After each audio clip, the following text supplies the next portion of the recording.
the 65th meeting between the New York Jets and the Buffalo Bills. It is a 31-degree bitter cold day in Buffalo. The wind may be a factor later on. The forecast, chance of a snow flurry later today, and it will get even colder. This has been a difficult and emotional week for the New York Jets, with their thoughts on their partially paralyzed teammate Dennis Byrd, who will be watching from Lenox Hill Hospital in New York, while Jim Kelly and his Buffalo Bills hope to turn around from last week's poor performance and losing to the Indianapolis Colts. Kelly had 4 of his passes batted down, completing only 11 of 33. Thus, the Bills in a battle for home field advantage in the playoffs at 9-3, along with Pittsburgh, Kansas City, and Miami at 8-4. Hi, everybody. Marv Albert, along with Bill Parcells. And Bill, for Jim Kelly, it certainly was a flat performance by the entire Buffalo offense. Yes, it was, Marvin. All of them had a hand in it. Jim Kelly in particular, 4 batted balls, 7 drop passes. Just not a memorable performance offensively for the Buffalo Bills at Indianapolis. And the Bills have won the toss, and they will receive. Kenneth Davis and Al Edwards are back.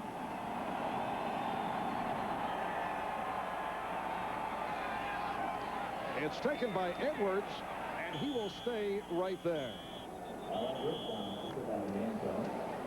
A look at the Buffalo Bills offensive line, and this group that has done a nice job. Jim Kelly sacked only 16 times in 12 games. Wolford, Richer, Hull, Parker, and Ballard. Thurman Thomas and Carwell Gardner are the running backs. Jim Kelly's receivers, Andre Reed, James Lofton, who's had his difficulties recently, and Keith McKellar.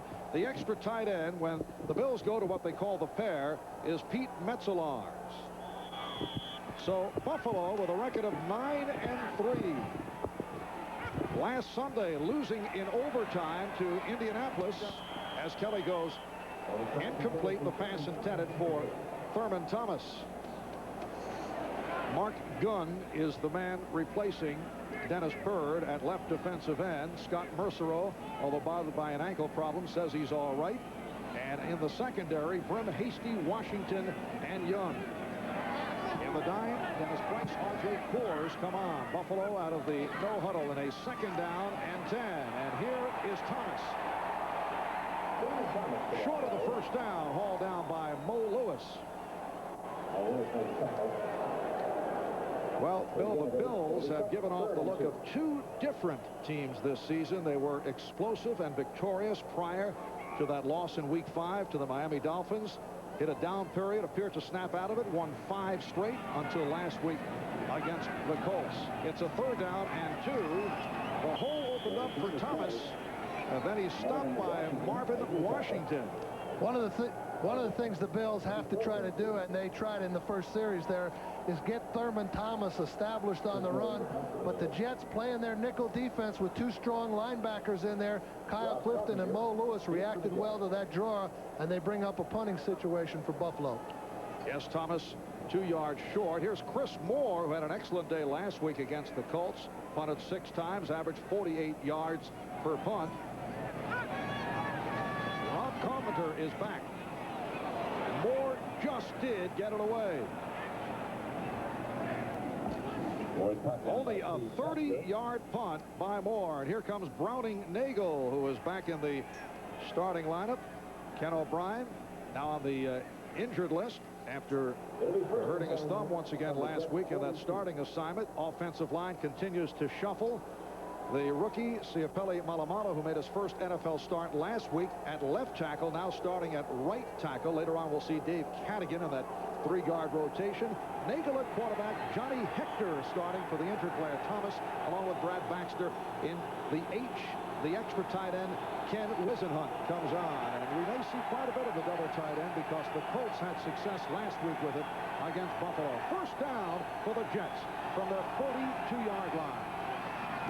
Nagel able to complete to the one-time Buffalo Bill, Chris Burkett, stopped by the left corner, Kirby Jackson, and that is good for 14 yards. 15-yard gain, first down. Well, that front 7 for the Bills. Hanson, Wright, and Smith. Linebackers outstanding. Bennett, Conlon, Bailey, and Talley. And And the Buffalo secondary featuring Jackson, Odoms, Jones, and Kelso. The extra defensive backs, J.D. Williams, Matt Darby come in on the dime. 2 minutes have gone by. Jets with a first down at the Buffalo 43. And Baxter able to break the tackle. So Brad Baxter stopped by the combination of Shane Conlon and Darryl Talley, but it appeared the Bills had him back before the line. He was able to whip by Cornelius Bennett. Well, one of the things that Bruce Coslett and Browning Nagel said is, you know, they're going to take a little page for the Indianapolis book. Ted Marchibroda's offense against the Bills, very successful last week. So you're going to see a lot of one back and 2 tight ends. And there Cornelius Bennett playing off the block, but missing the tackle on Baxter. And he's able to turn up for a big game. But a lot of one back attack for the Jets, because the Jets are very short on backs today. It's a 2nd and 2. And Burkett with his second catch for a first down. Stopped by Odoms and Talley. Chris Burkett spent 5 years with the Buffalo Bills. Did not leave on happy terms. And in talking with Chris over the past 2 years, and he's done very well with the Jets, in particular in special team play, he admits that he was a bit on the immature side when he was here. Didn't handle things properly. Well, you know, sometimes it takes time for players to develop, and, you know, Burkett was fortunate to get an opportunity to come to the Jets and has had a very, very good career with the Jets since he's arrived. Big hit on Johnny Hector from Shane Conlon. Shane Conlon making it back after missing 3 games. Returned last week against the Colts. He'd been bothered by an ankle problem. A loss of 1 on the play. It'll be a 2nd and 11 at the 29. Back to the subject of Chris Burkett. He has been a target of the Bills. You mentioned on the pregame show that these 2 clubs don't necessarily like each other. And Jeff White, the Buffalo nose tackle, claims that he took a couple of cheap shots from Burkett when they had that melee in the Monday night game. It's dropped. Intended for Burkett. Now, there's been some conflict and a little bantering back and forth in the papers between Wright and Burkett. There's Burkett working against Kirby Jackson underneath Darryl Talley. The ball off Burkett's hands, but Wright said in the paper up here in Buffalo this week that Burkett just better watch it a little bit. He's conscious of when Burkett's around him. It's a 3rd down and 11. Pat Chafee now in the backfield for the Jets. 2nd-year player out of Oregon State. Nagel to put it up, looking for Chafee. He's got him, but he's stopped inside the 25 by the free safety, Mark Kelso. So far, the execution on the part of the Jets would be just what Bruce Coslett wants. You know, they've got the wind to their back, and it is a very strong wind, and got the ball in good field position. And, you know, they've hit the receivers. They've made a couple of good runs already, and, you know, they're in the scoring zone here. And with the wind to his back, Blanchard should have a relatively easy shot at this field goal. It's a 41-yard attempt by Kerry Blanchard, 12 of 16 for the season. Kerry Blanchard has become a very close friend of Dennis Byrd. And, you know, back at Lenox Hill Hospital, Dennis and his family appreciating that field goal by Blanchard. It officially goes down as a 42-yard field goal. So the Jets take the early lead with 5 minutes gone by in this first quarter. If you think these guys are tough on each other, you should see how we tested the Oldsmobile Achieva. Because we recently pitted it against the Honda Accord and Toyota Camry. And after 100,000 miles, in an independent test, in the real world, guess who won? It's your choice.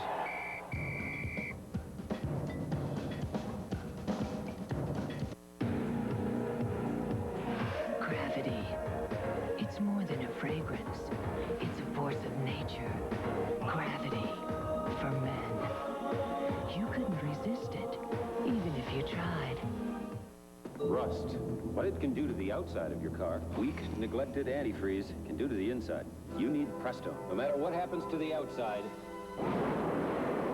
Presto Prestone protects the inside. Prestone stops the rust that stops your car. Tis the season to be jolly. Tis also the season for a KFC holiday meal. A bucket of delicious chicken, mashed potatoes with gravy, coleslaw, hot biscuits, enough to feed 4 just $9.99. And when you buy a holiday meal, get a coupon book worth up to $75 on select Mattel toys at Toys R Us and other fine stores.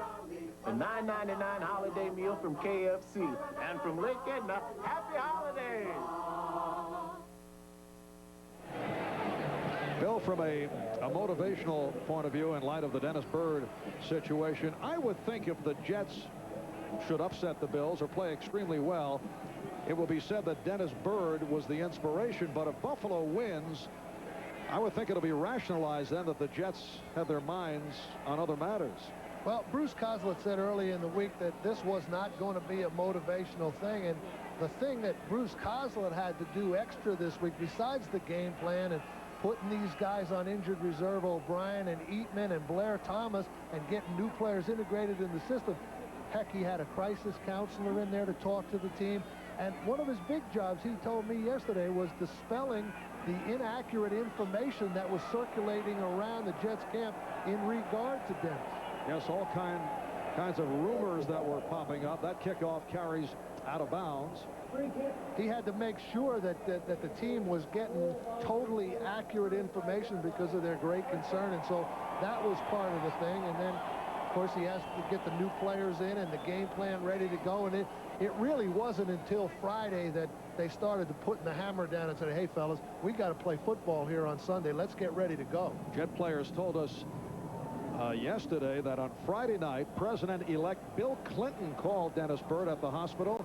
And Clinton said to Dennis, hey, we're praying for you. Dennis said, no, we're praying for you. But they had about a 10-minute conversation. It's Thurman Thomas off the slant, reaching to the 45-yard line. Stopped by James Hasty, and it is a Buffalo first down. Well, you're into the wind early in the game. You know, you're trying to consume time and get the running game going. And 2 out of the first 3 plays the Bills ran in the first series were runs. And that's what they want to do, establish Thurman Thomas early in the game. And apparently they changed the spot at 2nd and 1. And here's Thomas to the open field.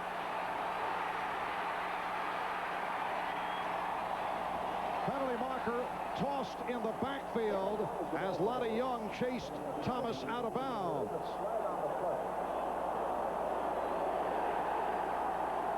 The penalty against the Jets. A 37-yard run by Thomas. They've got Thurman Thomas established already now. 4 carries, and he's well on his way to 100 already. Illegal use of the hands on the defense, number 94. Hands to the face. 5-yard penalty. First down. Referee Dick Hantack with the call on Scott Mercereau. Well, you're not allowed to put your hands to the face. Mercereau inside. He's fighting the block by the center, Kent Hull, and he lifts his palm up into Hull's face mask, and that's a good call by the umpire. In that earlier game against the Jets on Monday night, Thomas ran for 142 yards. That was back in October. Here's Davis to the outside. And he is hit down at the 6-yard line by Brian Washington. So the 37-yard run, and a beauty by Thurman Thomas, setting it up here for the Buffalo Bills, who are trailing 3-0 with 6 minutes gone by in the first quarter.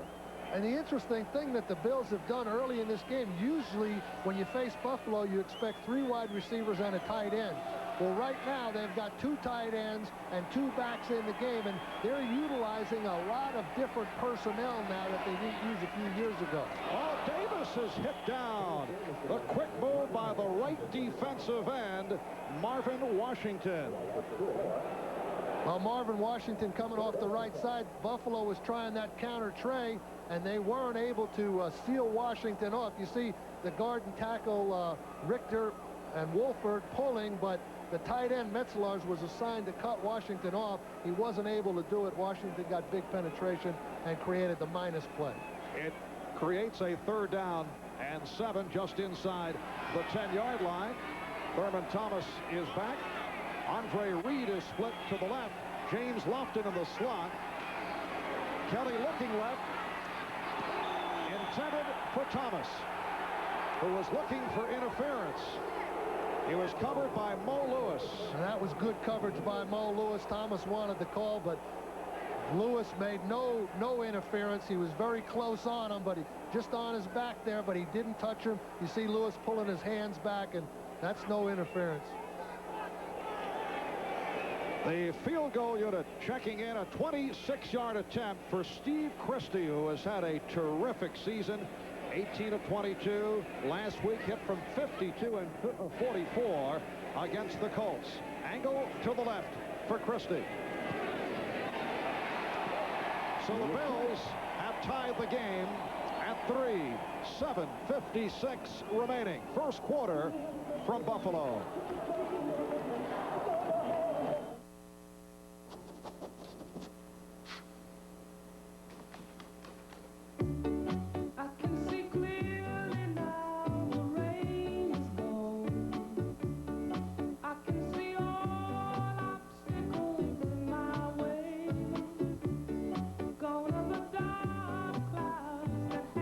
Presenting the RCA 52-inch projection screen home theater.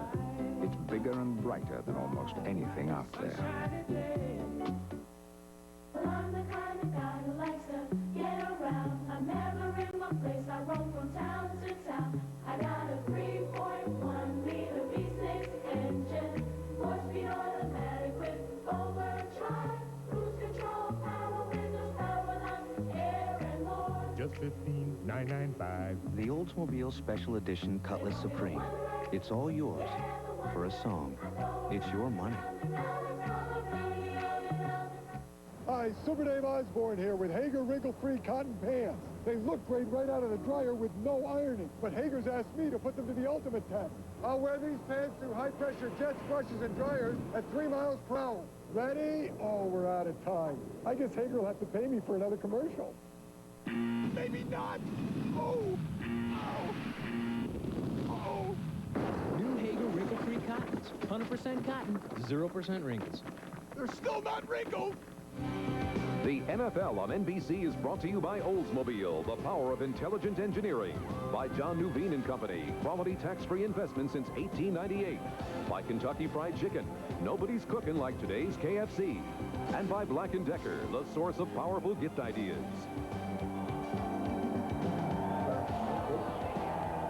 Marv Albert, Bill Parcells from Rich Stadium in Buffalo. Steve Christie with a 27-yard field goal, tying the game for Buffalo at 3-3. And now Christie will kick off to the combination of Terrence Mathis and A.B. Brown. A.B. Brown back on the roster after being cut a second time, re-signed this week. Mathis gang tackled across the 30-yard line. And there is the injured tackle, Irv Eatman, put on the injured list with a sprained ankle. Irv with a little warning to his teammates concerning today's game, referring to Buffalo. They'd like nothing better than to smash us and trash us, and they'd still say nice things, wish us well, referring to their good wishes regarding Dennis Byrd, which I'm sure they mean, he says, but I also know they'd like to blow us out of Rich Stadium. Well, you know, you got a division rival. That's supposed to, you know, that's the way it's supposed to be. You're supposed to try to beat him and blow him out of the stadium when you get him on the road. Play action for Nagle. He is picked off. The interception by Shane Conlon. Last week against the Colts, Conlon had an opportunity for an interception, couldn't hang on, but this one he was able to clutch.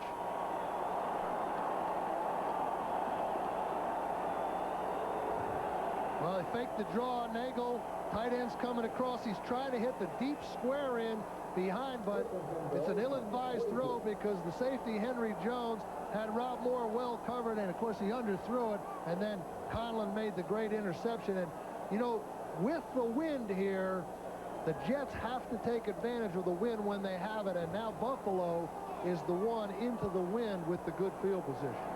11th time this season Nagel has been intercepted. First of the year, as you saw, for Conlon. Penalty flag is thrown. Davis, the ball carrier. Kenneth Davis. And let's see what the penalty is all about. It is against the Jets. Jets are offside there. Offside, defense, number 97, 5-yard penalty, repeat the down, first down. That's Marvin Washington. Well, what's interesting here is that there's Washington jumping on the right side. But what's interesting is the Bills are not running their spread-out offense to start this game into the wind. They're in kind of a short yardage power offensive style. And Davis battling his way. Brian Washington making the tackle. Kenneth Davis, in his 7th season out of Texas Christian, he's averaging just under 5 yards per carry. A quick slashing style runner. Bit of a change of pace from Thurman Thomas. Well, that's right. He is a change of pace. And Tom Bresnahan was telling us that as the division rivals became more accustomed to playing against Buffalo's spread no-huddle offense, that Buffalo in turn had to use more personnel to make it more difficult for the teams to predict what they were going to do. So here's what you're seeing right now, this tight end power offense. And Davis is stopped behind the line by Lonnie Young. Some help from Marvin Washington as they collaborate on Davis. Well, you see the Jets have an awful lot of guys up on the front defense, 8-man up, and they're trying to run the counter tray, but the penetration is just too great. And that's the style of defense that you have to play when you're trying to stop that counter tray offense, which necessitates a guard and tackle pulling in front of the ball carrier. If you penetrate well, like we've seen a couple of times here, you can stop that play with penetration. It's a 3rd and 9 back at the 41. Game is tied at 3. 6 minutes to go, first quarter. Inside handoff, and Mercereau was right there to greet Thurman Thomas. Quick move by Scott Mercereau. Scott, involved in that collision last week with Dennis Byrd, was a question mark during the course of this week because of a bad ankle. He's come up with 2 solid hits in the first quarter. Well, he just stunted his way right into that play. You see Paul Frey's 91 went down. Mercereau came around, and that disrupted the blocking scheme on the part of the Buffalo Bills, and he just ran right smack into Thomas and made the tackle. And here's Chris Moore punting to Rob Carpenter. So Carpenter lets it go. It's a 42-yard punt, and when we come back, the Jets will start out from their 20. Oldsmobile presents You Make the Call. Ben Coates of the Patriots makes a diving catch in the back of the end zone, but is unable to place either foot or the ball in the end zone. Now you make the call. Is this a touchdown?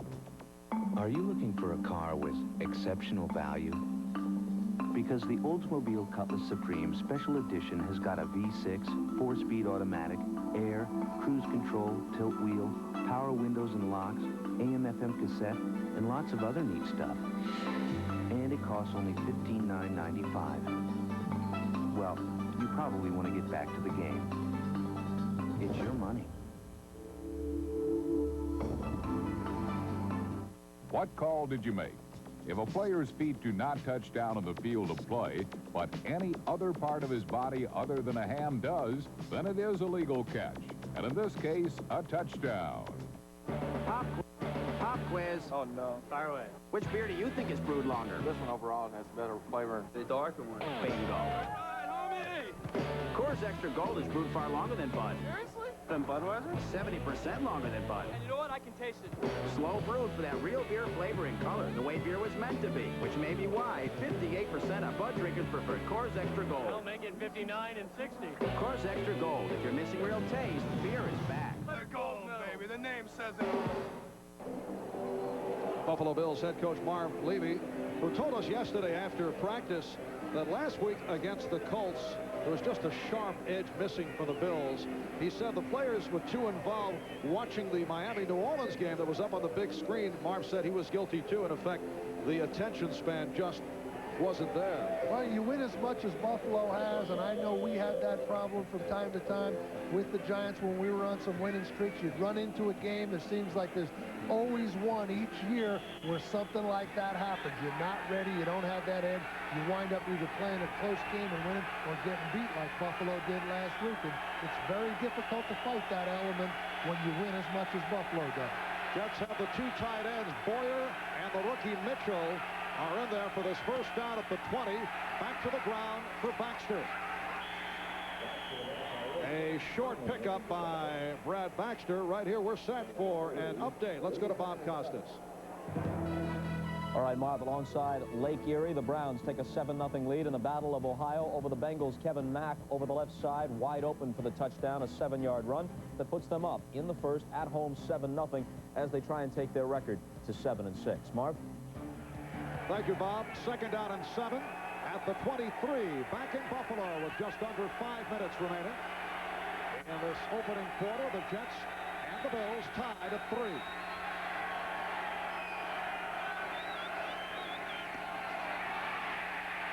And Baxter is stopped. Lost on the play. The nose tackle, Jeff Wright, was right there. What's interesting to me is the approach the Jets are taking. In looking at the tapes of the Indianapolis game against Buffalo last week, the Jets are employing the exact formation that Ted Marchibroda and the Colts used to move the ball successfully against Buffalo last week. Now they're in their spread-out offense. It's the first time they've been in it today. And Johnny Hector, the long deep back. Buffalo leads the AFC in defending against the run. And the Jets have not been able to run against the Bills. Nagel throwing it away. Johnny Hector in the area, but he had nowhere to go, and he put it on the ground. Well, that was a screen pass. Now you see Jeff Criswell blocking Bruce Smith on top of the screen, and Johnny Hector helping out. Well, while he's doing it, Smith recognizes that it's supposed to be a screen, and as a result, the screen was to Hector, and Nagel didn't have anybody to throw to. And here's Louis Aguiar in punt formation. Clifford Hicks back at his 35.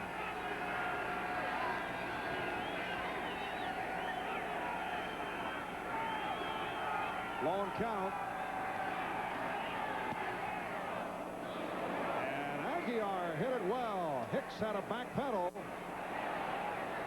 and gets the Jet bounce inside the 20-yard line. That will go down as a 62-yard punt for Aguiar. We'll be right back. This is the Oldsmobile Cutlass Supreme Special Edition. It's got a V6, 4-speed automatic, air, cruise control, and other neat stuff. It's also $4,000 less than a Honda Accord, $4,100 less than a Toyota Camry, and more than $5,000 less than that Nissan Maxima. The Cutlass Supreme Special Edition. It's your choice.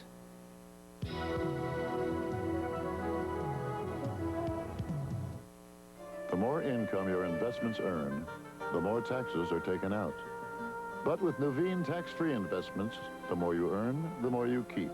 Ask your financial advisor about Nuveen tax-free investments, or simply call this number. Just try Black & Decker's Power Driver with torque control. You'll notice one major difference, the clutch. The higher the setting, the more powerful it gets. Power Driver and Power Driver with torque control from Black & Decker. This is the end of how you think about dandruff shampoo, of Head & Shoulders as you now know it. Now it's better. Because new Head & Shoulders gets to 10 times more of the places dandruff starts to help prevent flakes. Would you try this with your ordinary shampoo? I think not. No other shampoo has this formula. New Head & Shoulders. This could be the end of flakes. Period.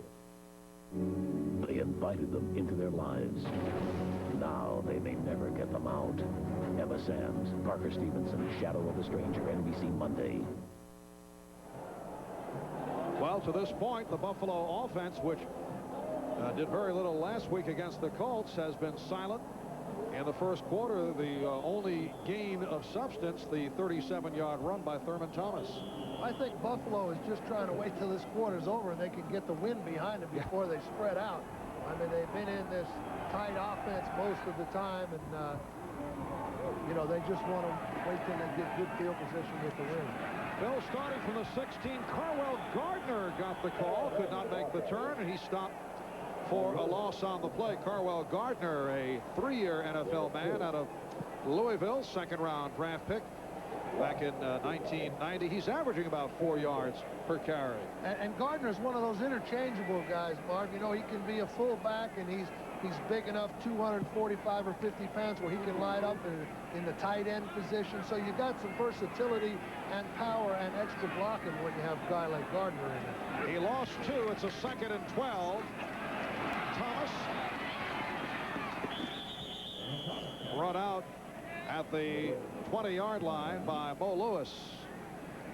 Coming up next on most of these NBC stations, hope you stay with us for Game 2 of the NFL doubleheader, and most of you will see a marquee matchup between two of the NFL's premier teams when Dan Marino will lead his Miami Dolphins into San Francisco to take on the 49ers. Incidentally, viewers in New York City, Buffalo, and Denver will be signing off after this game, as NFL rules preclude a doubleheader today in your market. So we suggest you check your local listings or get an attorney. It's a 3rd down and 6. Hard hit on Metzelaars as he made the catch at the first down marker. Mike Grimm with the hit on Pete Metzelaars. But that time, Jim Kelly's pass protection was just so good that he was able to scan the whole field, just stand back there. He looks to his left, there's nothing there, pulls the ball down, and finally comes back to Metzelaars. But the pass protection is what you could credit with that interception. I mean, with that reception. For Jim Kelly, his first completion. Kelly bothered by a bruised right hand during the course of the week, but told us that it is all right. First down play for Kelly, and another completion for Thurman Thomas. Run out by Mo Lewis and James Hasty, but not after he picked up 21 yards. There's nobody out here in the flat, and that's why Thurman Thomas is so wide open. And you see Kelly takes the snap there. There's no one on coverage in the flat, just the corner dropping off, and it's just an easy catch. No one was in the zone. It's an obvious busted assignment on the part of either a safety man or a linebacker for the Jets. A minute 20 to go, first quarter. Buffalo and the Jets tied at 3. Kenneth Davis to the outside, then try to cut back.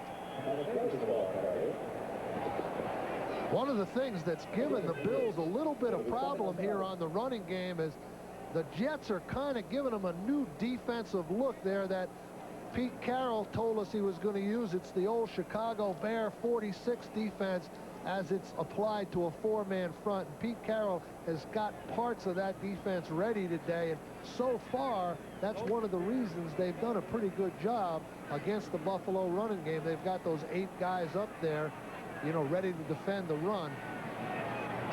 2nd down and 7 with a half-minute left in this first quarter, and off the movement, penalty markers are thrown. Look to be John Davis, who the Bills are shuffling in and out of the lineup. False start. Offense prior to the snap. Number 65. 5-yard penalty.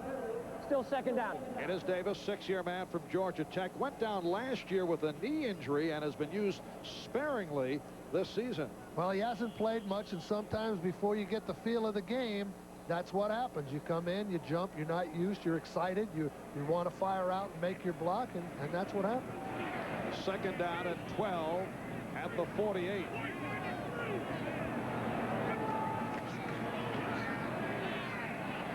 Kelly goes short range to Davis.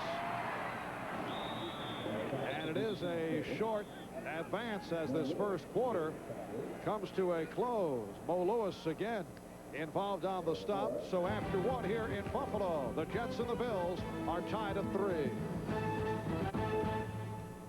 Yeah, I didn't. At Napa, you'll always find top quality parts at a fair price. Plus, great holiday gift ideas for under $20. Like Napa's toy truck, with real truck sounds, just $19.95. Black & Decker's Carback Plus, only $19.95. And Napa's 3-amp battery charger, just $4.95 after rebate. Save on great gifts for under $20. At Napa, America's first choice. Only Delta gives you more flights from over here to over there. Only Delta flies you non-stop to more cities from over here to over there.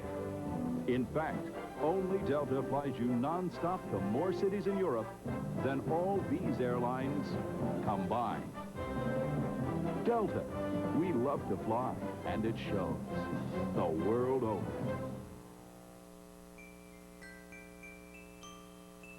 If you could see inside your suitcase when you travel, you'd see how Samsonite Hardside protects what's inside.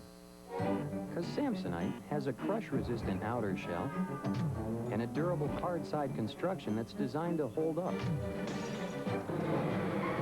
over the long haul. Daddy, did you bring me anything? Samsonite Hardside. After all, you've got your life in there. Braun introduces Flex Control, the first electric shaver with a pivoting head. It automatically adjusts to every contour of your face. Flex Control from Braun, the last word in shavers.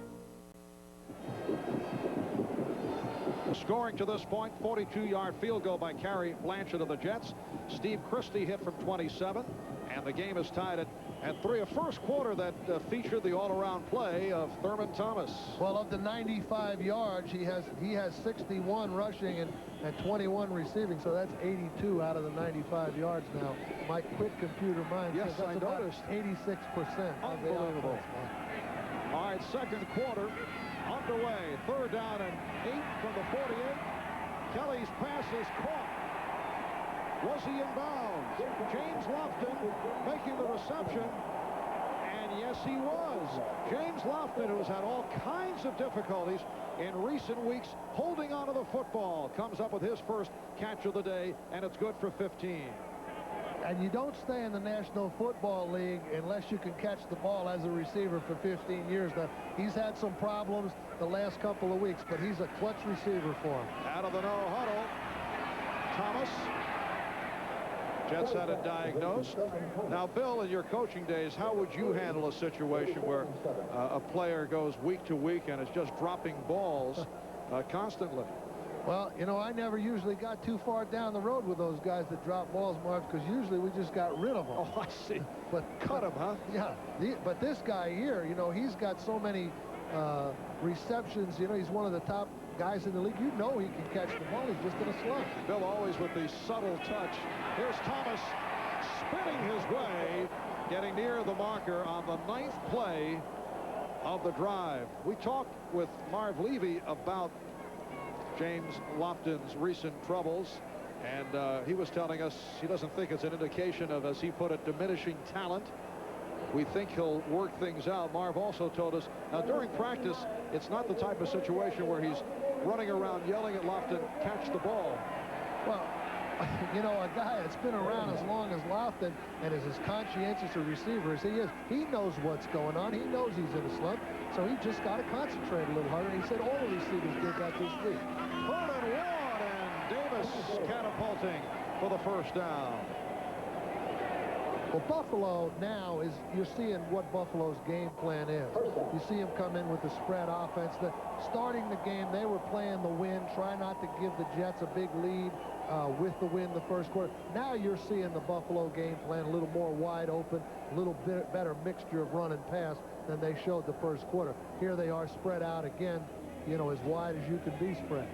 And it's BB spreading wide left, Lofton wide right. First down at the 22-yard line. Kelly standing right in there with the time.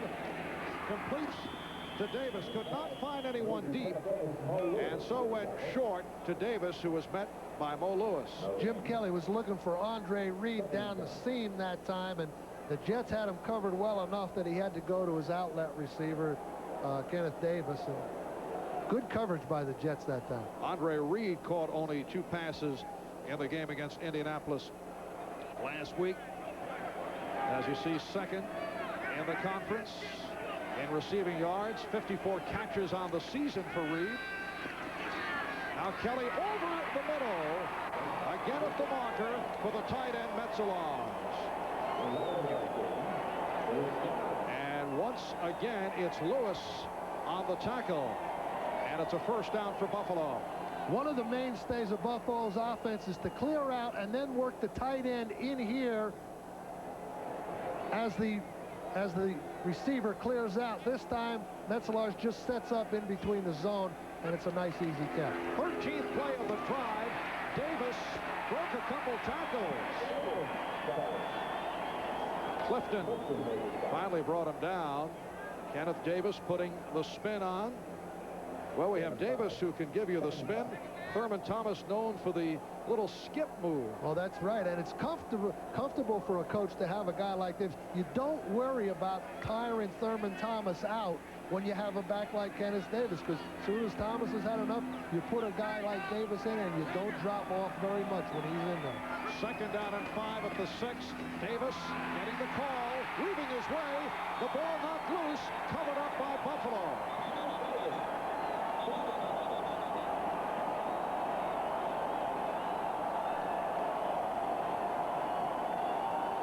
So Davis battling his way through, then the ball jarred loose, but the Bills able to cover it up for the touchdown. Well, the officials ruled that Davis had broken the plane with the ball in his possession. You see him weaving through the Jets there, and it doesn't look like he had crossed that plane to me, and there's the ball loose, but the official rules that the ball, and that's what counts, the ball, had broken the plane. Christie with the extra point to give Buffalo a 10-3 lead. There's Davis approaching the goal line, and as he gets hit, the ball comes out just as it looks like he is approaching the goal line, so it does look like that ball was free before he actually scored the touchdown. But it was Davis who was able to cover up to pick up the 6. Mom sent pictures. You're as big as a house. Oh, you should see me. Moments like this were made for Gold MasterCard. With the added credit you've earned. It's a long drive, and you'll need the map. Plus, no card is more welcomed. At home or abroad. Oh, Lori, I can't believe it. How in the world? Gold MasterCard. The best gold card to master the moment. Citizen, citizen, citizen, citizen, elegant, citizen, citizen, elegance. Oh, his citizen, citizen. One citizen with lots of citizen. Elegant, elegant, perfectly elegant. Citizen, we've got elegance. It's 30 below, you've got a cold, cough, you've got a real problem. We've added the leading cough suppressant to the proven cold relief of Alka-Seltzer Plus. I have no sneezes, no coughs, no runny nose. I took Alka-Seltzer Plus cold and cough this morning. Alka-Seltzer Plus cold and cough. It's tough medicine. Everything we put into the Chevy Lumina is backed by a bumper-to-bumper warranty. And we mean everything. For 3 years or 36,000 miles, you're covered. And there's no deductible. If anything goes wrong, we'll fix it. And we mean anything. Every Chevrolet has this bumper-to-bumper warranty. We build them like this, we can back them like that. What else would you expect from the heartbeat of America? Watch Howard Ballard, the right tackle, clear the way for Davis on the counter tray play. Excellent block. Davis through, reads the block, and crosses the goal line. Now the official's right there on the call, and he calls it a touchdown, so he must have had a better angle than we had. Oh, reverse handoff on the kickoff return. Mathis getting it to Dale Dawkins. Marcus Patton able to push Dawkins out of bounds, and a penalty marker is down. Well, the Jets trying a little deception on this reverse, but there's a penalty illegal block in the back, I think, and there'll be a half the distance to the goal line coming to. Illegal block on the return, number 20. We will penalize half the distance to the goal line. First down. Well, that's Dennis Price, number 20. You see Mathis starting to the right, and they're going to run this reverse back to the left with Dawkins, and you see Price making that block on Chris Hale there, and it's half the distance to the goal line. And now the Bills defense usually responds to this type of field position and crowd situation. And this is a concern of the Jets. The crowd, Jets practicing with the silent count all through the week. Baxter able to make the turn. Looked like he was trapped back behind the line, but picked up yardage. That was a nice bit of running by Brad Baxter there, because it didn't look like there was much in the hole, and he made the adjustment and dipped it outside Cornelius Bennett and picked up some pretty good yardage. But as I said, the Bills defense usually feeds off this kind of field position. If they can just, you know, get going and make one play, you know, they kind of get into a frenzy, and then all those active guys like Bruce Smith and Darryl Talley and Cornelius Bennett get going and sometimes turn the game their way right here early in the first half. It's a 2nd and 1 from the 19. Second back coming through, Johnny Hector. And let's see if he picked it up. Jeff Wright made the stop. The Bills lead by the score of 10-3 on a 14-play, 84-yard drive that consumed 7 minutes and 32 seconds.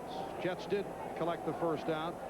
That the longest touchdown drive of the season for Buffalo. 7.5 minutes, 14 plays, 84 yards, capped off by the run by Davis, who incidentally hurt his hand as he crossed the goal line. First down at the 22. Hector finding a hole and reaches out to the 30-yard line. Henry Jones, Bruce Smith made the stop. Johnny Hector is the Jets' 4th all-time leading rusher. He was dropped at the start of the season and then re-signed and in the starting lineup because of the injury suffered by Blair Thomas. It'll be a 2nd and 2 from the 30-yard line. Brennan McNeil also injured, bruised ribs. So A.B. Brown was re-signed, and the Jets a bit thin in the running back department. This is Brad Baxter. And Baxter breaking tackles with a good run across the 45 in Buffalo territory. So Baxter rips off 27. Kelso and Jones combined to make the stop.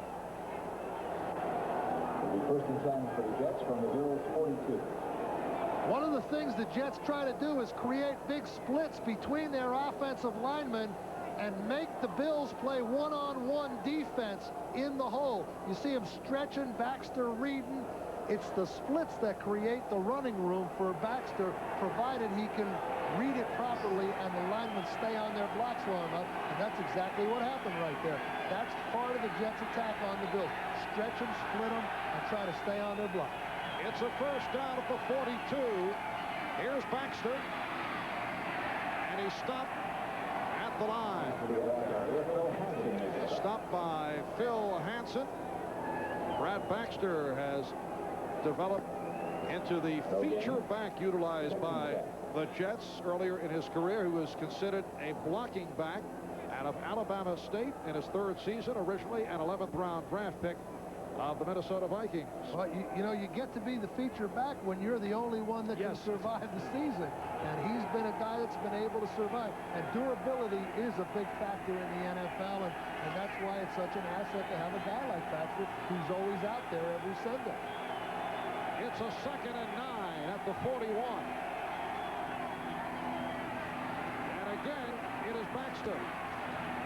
Did I detect a little skip move there by Brad? Not quite out of the pages of Thurman Thomas. I know you love the running backs who give that little pop. Yeah, I don't think Baxter's the kind of guy that can do that skip. But Larry Bechtel told us yesterday, their offensive line coach, the Jets, they just want to play one-on-one football. And he also said that he had to sell Bruce Coslett by the performance on the field early in the game, that, heck, we can run the ball. And right now, this offense is doing a good job of selling Bruce Coslett on the running game. It's a first down at the 29-yard line. 6.5 remaining, first half. Baxter tripped up. Bruce Smith got a hand on him, and Smith is hurt. Bruce Smith, a player who has made it back from knee problems. With 10 sacks, he is 5th in the AFC. He doesn't even want to discuss the injury. He's saying he's okay. Well, also, too, one of the ways you kind of try to cope with these big splits that I've been talking about is shooting the gaps every once in a while. And that time, Bruce Smith worked off the blocker to the inside quickly and got enough penetration to stop Baxter in the backfield. And that's one of the things that you try to do. It's a 2nd and 9 at the 28. Bills 10, Jets 3. 8th play of the drive, and Nagel completes. Terrence Mathis with a first down. Darby and Kelso make the stop. Nice pass thrown by Nagel, and it's good for 16. Terrence Mathis just working, fakes the outside, tries to swim, gets held up. Really, it's very, very, very good coverage, but he's able to make the reception. And sometimes, no matter what you do as a defensive back, if the ball's in the right place, the receiver still has the opportunity to catch it. And that was the case right there. The Jets with a first down at the Buffalo 13. 5 minutes left, first half. And it's Johnny Hector reaching to the 10-yard line. Conlon and Bennett combined to make the stop. One of the things I keep mentioning is the distance between these offensive linemen. The Jets are taking inordinate amount of splits, 3 feet, and trying to make the Bills play one-on-one defense. The further you stretch the point of attack on the front side or the side you're running to, the harder it is for the backside pursuit to get there. And that's, for all intents and purposes, what the Jets are trying to do. 2nd and 7 down at the 10.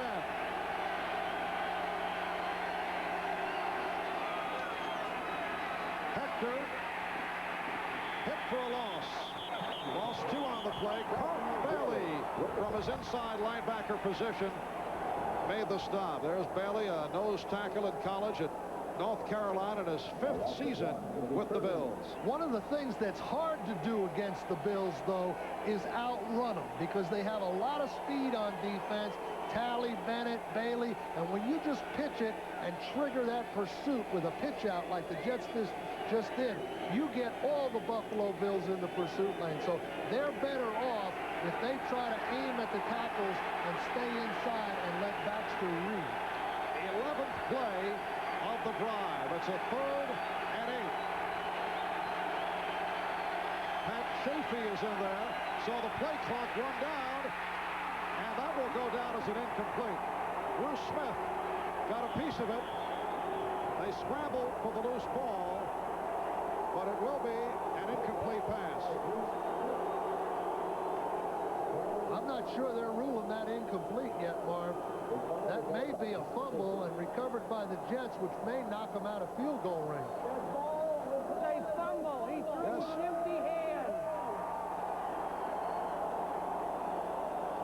It is called a fumble. Well, the official said he threw with an empty hand, which means the ball was knocked out before his throwing motion began, and that Smith had knocked the ball out before Nagel's arm had gone forward, which is what happened. You could see it clearly on the replay, so therefore it's a fumble. And it was recovered by Pat Chafee of the Jets. Threw with an empty hand. Huh? Well, that means there wasn't any ball left in it. And Smith had knocked the ball out, and now into the wind. This brings up a long field goal range.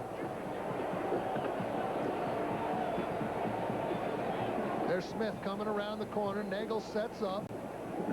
Chafee trying to help on Smith, but he gets his hand on the arm and knocks the ball loose, and it's a fumble.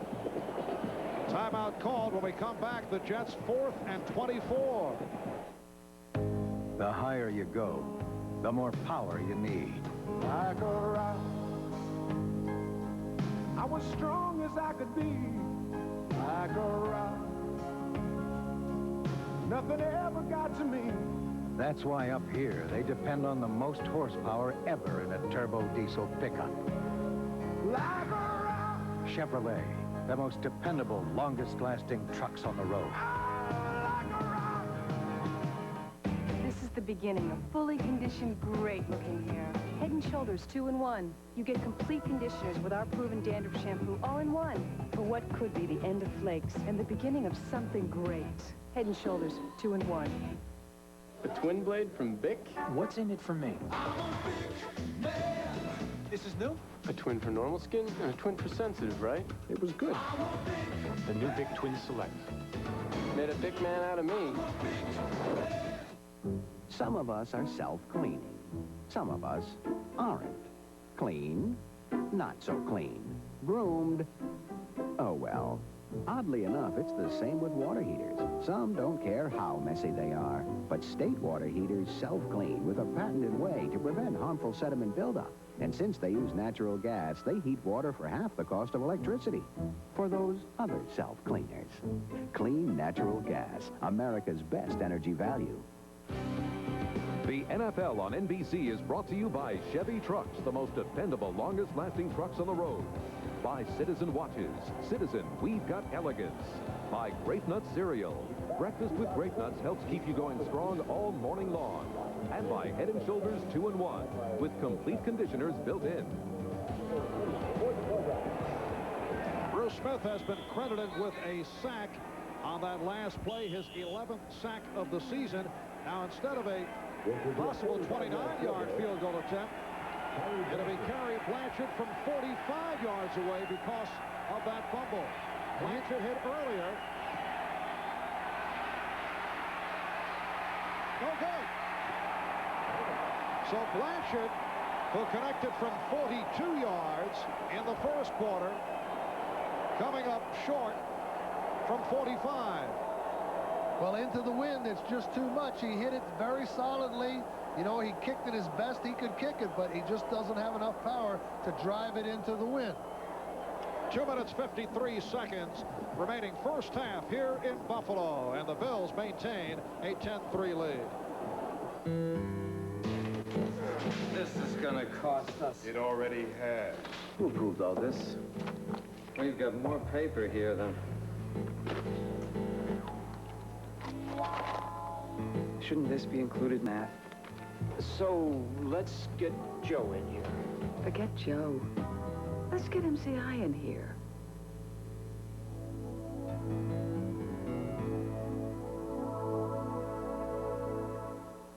My wife sent me to Payless for some shoes. I didn't even know Payless had men's shoes. Well, right away I like the place because there's no salespeople breathing down your neck, and they got all the shoes out.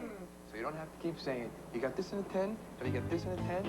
For once, I get a pair of shoes I like with no hassle. You gotta call it painless. For the holidays, Payless has men's shoes and boots on sale starting at just $14.99. For shoe shopping that's painless, who'd have guessed? Payless. This man has 2 of the fastest feet in the world, but even they can't pump a brake as fast as this Chevy Cavalier's standard anti-lock brake system. Oh, yeah? Without ABS, no matter how fast your feet are, this can happen. Whoa!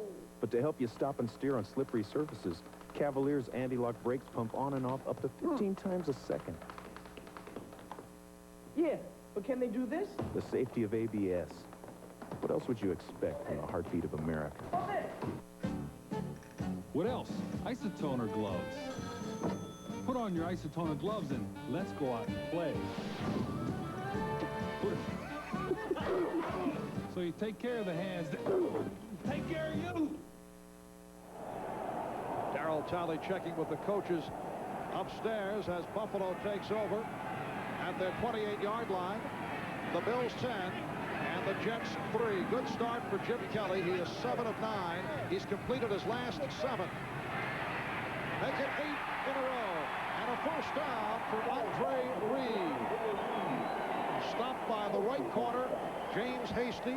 The Bills in their hurry-up. Meanwhile, Bill, the Jets go 12 plays. They had the ball for 8 minutes and 10 seconds, and they come up with no points on that missed field goal. You can't afford to do that, especially into the wind. That would have been a big help to them if they could have put something up. But now Buffalo's got the win and plenty of time to run their 2-minute offense and enough timeouts to ensure scoring opportunity. Thurman Thomas picked up 3, stopped by Kyle Clifton. 2nd and 7 at the Buffalo 48. We're approaching 2 minutes to go in the half. Bills try to run off one more play. Oh, too late. That is the 2-minute warning. We'll be back in Buffalo in a moment. The Bills lead by a touchdown.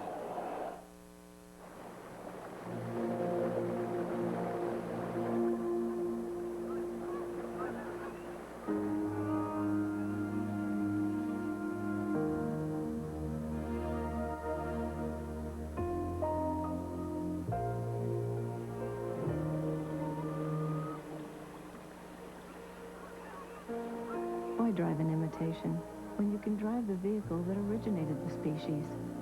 Chevy Blazer. His name was James R. Hoffa.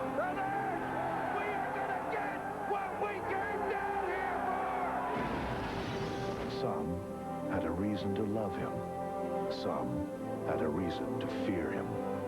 He did what he had to do. 20th Century Fox presents Jack Nicholson, Danny DeVito, Hoffa, rated R. Starts Christmas Day at theaters everywhere. Some fur, some fur, everyone fur. Preferred stock cologne from Stetson. What preferred men prefer. This season, when you buy a KFC holiday meal, I'll give you a coupon book worth up to $75 on select Mattel toys. The KFC holiday meal. Feed a family of 4, just $9.99. Happy holidays!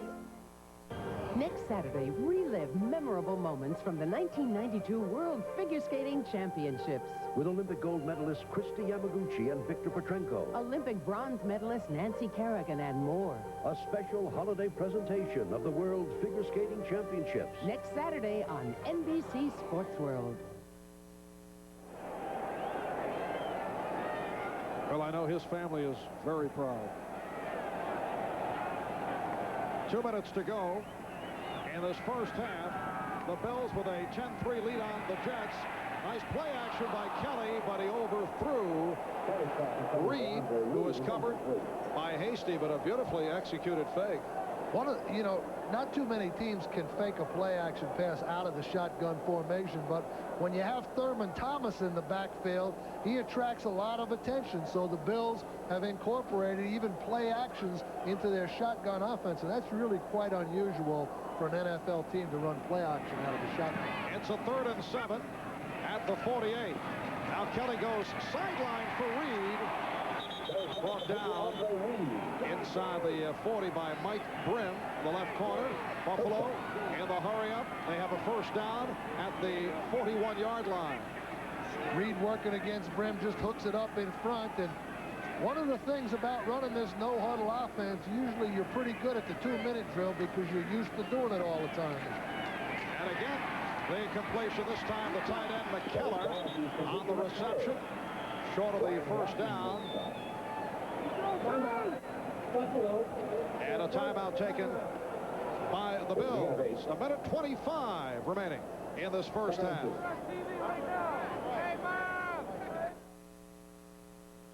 Good. Now I can go to bed. Wait a minute. I want to give you a gift while we're alone. Something just for you. A washer and dryer? Come on, will you be serious? Okay. Close your eyes. Come on. Merry Christmas. This Christmas, give her the gift of love. citizens. The quick finish power sander from Black & Decker. To do as much as easily, your hand would have to move at 15,000 strokes per minute and be equipped with a handy on-off switch. The quick finish power sander, a powerful gift idea from Black & Decker. Citizen, citizen, citizen, citizen, elegant, citizen, citizen, elegance. Oh, his citizen, citizen, one citizen with lots of citizen, elegant, elegance, perfectly elegant, citizen, we've got elegance. I feel fantastic. For 40 years, I've been eating grape nuts and feeling great. Why does John Flays love grape nuts so much? If I eat something like grape nuts that is fat-free, I feel good. Grape nuts, the fat-free natural energy source. I'm talking about a natural energy that stays with you all morning. I love the taste of grape nuts, and I like the texture of it. Trying other cereals brings me right back to grape nuts. Breakfast with post-grape nut cereal helps keep you going strong all morning long. Take a week. Try them. I know you're going to like them. The 49ers. The Dolphins. 2 Super Bowl contenders in a San Francisco showdown. Next. Welcome back to Rich Stadium in Buffalo. Marv Albert with Bill Parcells. The Bills with a 10-3 lead on the Jets. A minute 25 to go in this first half. In Buffalo, 2nd down and 2 at the Jet 33. Again, they go to the spread offense. Oh, nice catch. That was thrown up high again, but Lofton able to haul it in for another Buffalo first down. 14-yard pickup. Well, Lofton certainly not any trouble catching the ball today. He's made 2 real fine catches already. First down at the 19. Here's Thomas. Thomas, the ball carrier. Short pickup, Mo Lewis, who it seems has made almost every Jet tackle in this first half. Coming up with that stop, Mo Lewis, a player who has made the transition from the left side following a strong rookie year. He made numerous all-rookie teams. 2nd down and 8. Kelly standing in, throwing for the throw it away. He saw that Brim was in front of Beebe and did not see anyone else. Well, Jim Kelly, you know, has kind of got used to looking for Beebe deep and in the scoring zone the past few weeks. And, you know, you think of the Bills passing game, Andre Reed and James Lofton, but Don Beebe is the guy that has become actively involved from a big play capability the last few weeks. Out of Chadron State in Nebraska, Don Beebe. 3rd down and 8. 35 seconds to go. Kelly for the end zone. Kelly is now 11 of 16, 112 yards. Well, that time Kelly was looking for Beebe again, who's coming down, faking the post, and then going back to the corner pattern. But as he tries to go back to the corner, he slips and falls, and Kelly didn't have anywhere to go with the ball. So on this 4th down and 8 with 31 seconds remaining, Steve Christie, who earlier hit from 27, having an outstanding season, will attempt from 35. Oh, the snap was mishandled right. Try to complete it.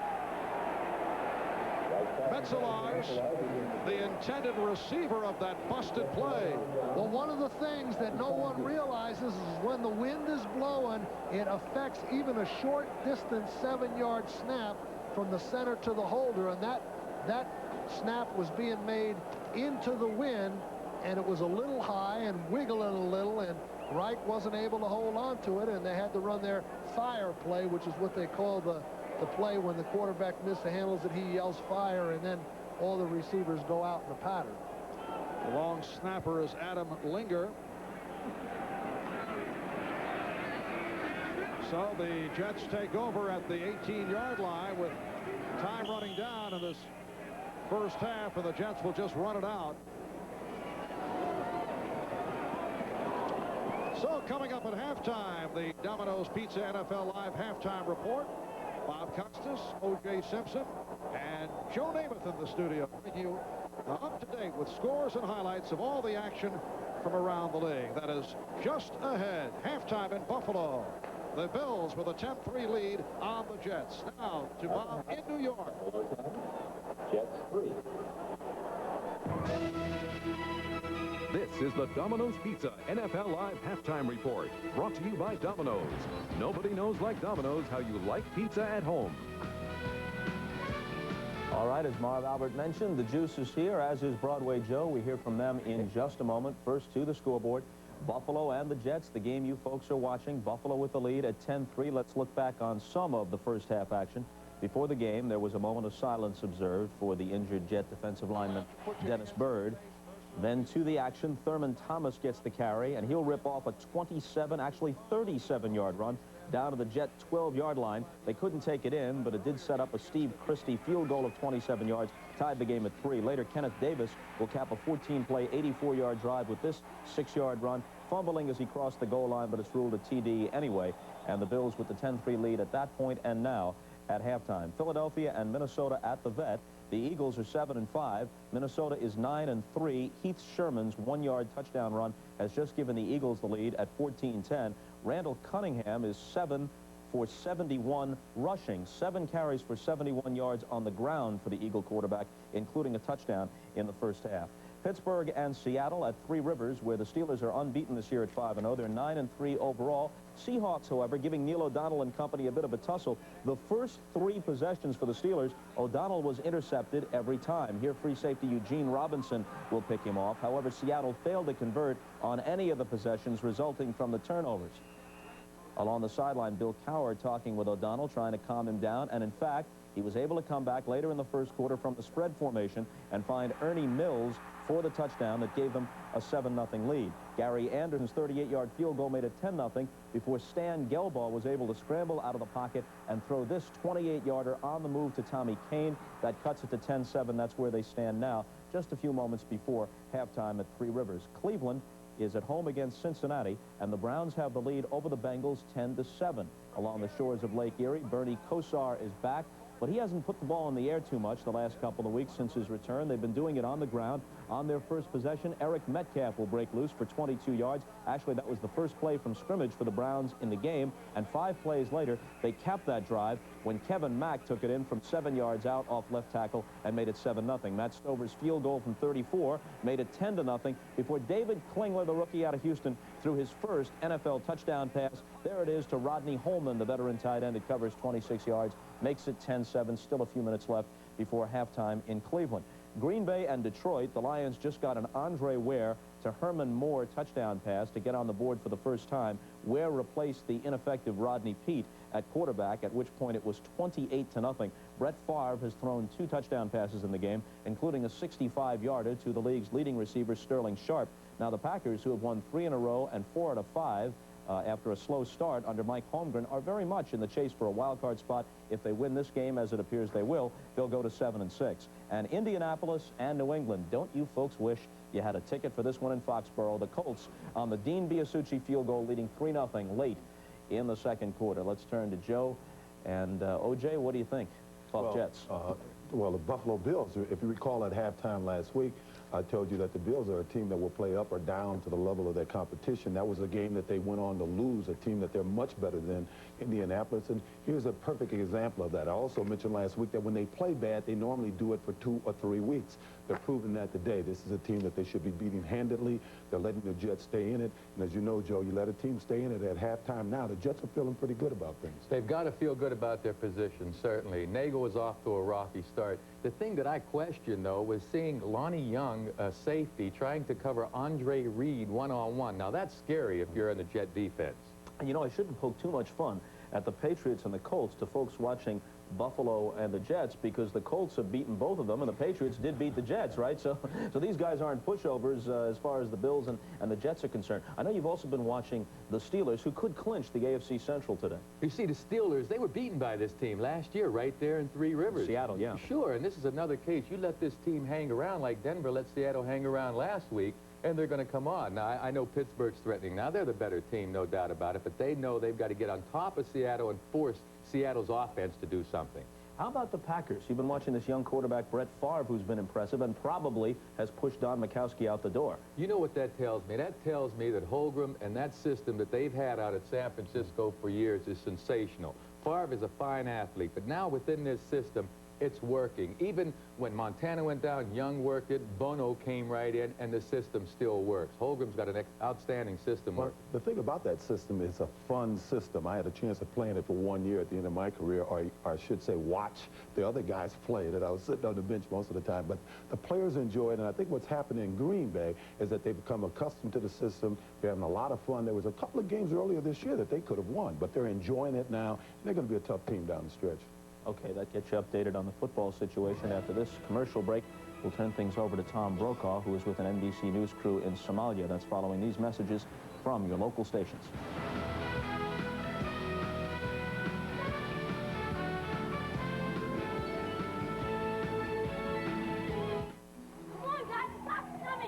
He grew up in what's called the projects, a dangerous world where drugs and violence were commonplace. He dreamed that someday he'd be a star in the NFL. But for a kid from the projects, his chances of making it off the streets weren't good. But I was lucky because I had this man, Don Ryan, as a teacher. I first met Rob when I was a United Way volunteer at the Salvation Army. I knew he had it in him to beat the streets. Most kids do, if given a chance. Today I'm a college graduate and a starting wide receiver for the New York Jets. I'm Rob Moore, and I've had my share of fame and fortune, but I still come back to work with Don Ryan and other United Way volunteers to contribute to the Salvation Army program. They never gave up on kids like me, and I'm not going to give up on them either. Your local United Way is helping, but help is needed most. Now, more than ever, the United Way. Right, guys? This message furnished by the National Football League. Tonight, a gator in a sewer, a rampaging elephant, attacking birds, over Niagara Falls in a barrel, and a rescue at sea. An all-new eyewitness video, NBC Tonight. From the director of Action Jackson, the producer of Love, Lies, and Murder, the author of Pale Rider, comes a motion picture experience. It's different, it's exciting, says TV Guide. Explosive, says Chicago Sun-Times. It delivers a full load of action, inspired by a father's search for his son's killer. Stacy Keach, Revenge on the Highway, NBC Tonight. Your Chrysler Plymouth dealers proudly announce the Chrysler Award Celebration Sale going on now at the minivan store. For a limited time, you can choose our standard length minivan or the longer model at no extra charge. Choose Voyager, voted one of Motor Trend magazine's 10 best domestic buys, and save up to $1,500. Or if you want extra room for the same price, choose Grand Voyager and save up to $2,150. The Chrysler Award Celebration Sale going on now at your Chrysler Plymouth dealer.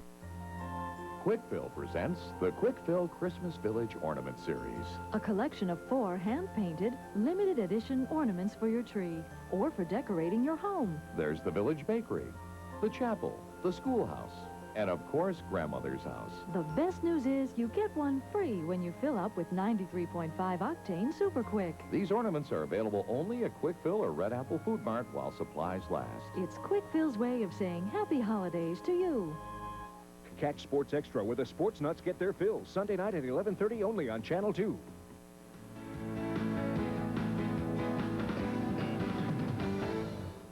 Welcome back. While we have a chance here, we'd like to bring you some news about the situation in Somalia. U.S. troops are part of a United Nations force that is being asked to restore order and deliver food and humanitarian aid. Tom Brokaw is in Somalia. He joins us now for this report. Tom? Bob, as you can tell, it's after dark in Mogadishu. There's an 8-hour time difference between Somalia and New York City. And there's another encouraging sign here tonight. There's been very little random shooting. The Marines are expected here on early Tuesday morning, and they'll have their work cut out for them. These are the people of Somalia. The U.S. forces are coming to help. The hungry, the starving, the sick. And these are the ragtag armies of Somalia, who are not expected to offer much, if any, resistance. But until the Marines arrive, they control the food, keeping this convoy at the docks for most of the day. I very much hope that the American forces coming with all the equipment they've got, that they're going to be able to take on a major relief operation. Today, there was an unexpected and welcome rain, perhaps an omen of a change of climate for this tortured land. Bob, by day, Mogadishu is a thriving city, but by night, there's almost no power and no lights, and it is a very dangerous time here then. Now back to you in New York. Tom, thank you. And, of course, Tom's reports will be seen from Somalia all this coming week on the NBC Nightly News. And our NFL Live halftime activities will continue following these messages. Please stay with us.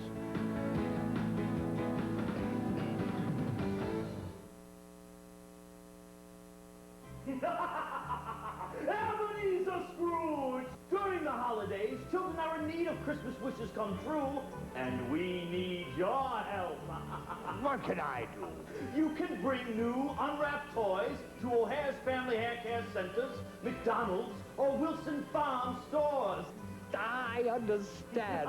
Visit Channel 2's Christmas Wish locations with toys, and I, too, can make Christmas wishes come true. You probably think this is a tire. Actually, it's part of a muffler system. Its special design helps keep noise down. And it's also part of a performance steering system that allows the rear wheels to actually pivot, to hug a corner better.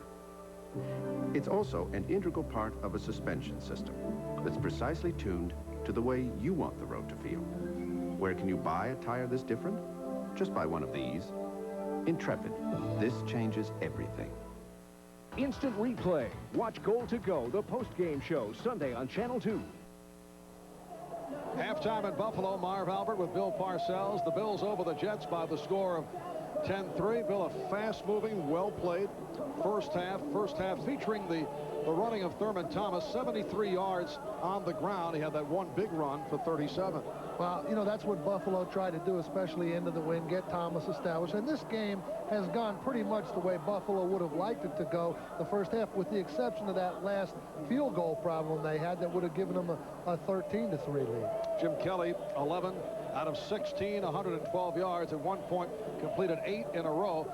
But this is the big play in that first half. Thurman Thomas ripping off 37 yards. Well, you know, Buffalo has to try to get Thomas involved early in the game, and in all of the games we've done with Buffalo, 7 or 8 out of the first 10 plays always involve Thurman Thomas, and that was the case today. He just, you know, is their running game, and they've got to get him established. And that led to a Steve Christie field goal. Now, here's the touchdown by Kenneth Davis. Well, the question here is, was the ball loose before he broke the plane? It looks like to me it was, but the official's right there making the call, and then Davis is on top of it anyway. Now a look at the Keystone Light halftime statistics. Time of possession even.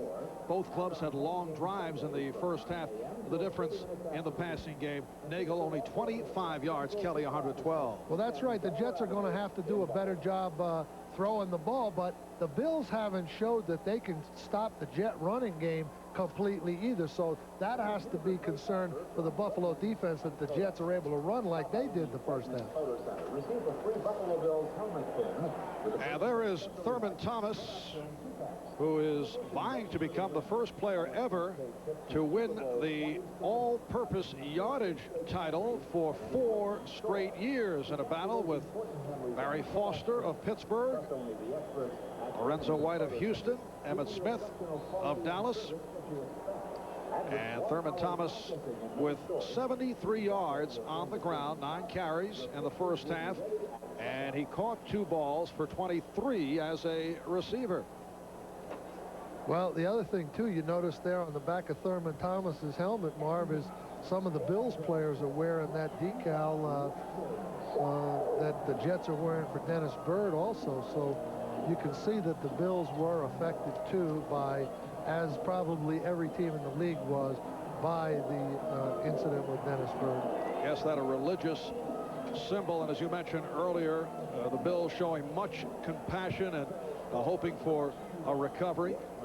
The partially paralyzed Dennis Byrd, who was injured last week in the game against Kansas City, a game won by the Chiefs 23-7. And thoughts of Dennis on the minds of all the Jets coming into today's game. Jet players were telling us about their visits to the hospital to see Dennis the last couple of days, and they all said that Dennis is somehow in great spirits, very enthusiastic. They say he has been giving them a big lift. Well, the thing I got a kick out of is they said Freeman McNeil wouldn't stop talking. He was the one doing all the talking. There were 15 guys that went to visit Dennis, and Freeman took all the time. Art Mathis on the return. Steve Tasker, the excellent special teams player, making the stop. And here comes Browning Nagel. Now, last week, Ken O'Brien got the start as Bruce Coslett wanted to sit down Browning Nagel as he made several changes, in particular on the offensive line, going with the rookie Siapela Malamalo. Roger Duffy starting at a guard position, going to a 3-guard setup. He stayed with it here today. O'Brien re-injured his thumb, so he is on the injury list. And Nagel is back as the starter. Baxter with the carry, stopped by the strong safety Henry Jones. There is Ken O'Brien. And now the backup quarterback is Jeff Blake, a rookie out of East Carolina who made his NFL debut last week. There's Jeff. And went 3 for 3 for 37 yards. Well, you know, if the Jets are going to do any business, it's not going to be with Jeff Blake. It's going to be with Browning Nagel with the win like they have in the third quarter here. If they're going to do anything offensively, they've got to get to doing it early in the third quarter. It's a 2nd and 4 at the 33. A good hit as Baxter is stacked up by Carlton Bailey. Well, I'm certain that the Buffalo defensive coordinator, Walt Corey, in talking to the Bills defense that they have, and say, hey, fellas, they've only got 25 yards passing, but we got to do something about this running game. That's why the game is as close as it is, and perhaps the Bills have made some adjustments to alter the effect of the Jets splitting that line. It's a 3rd and 5 at the 32.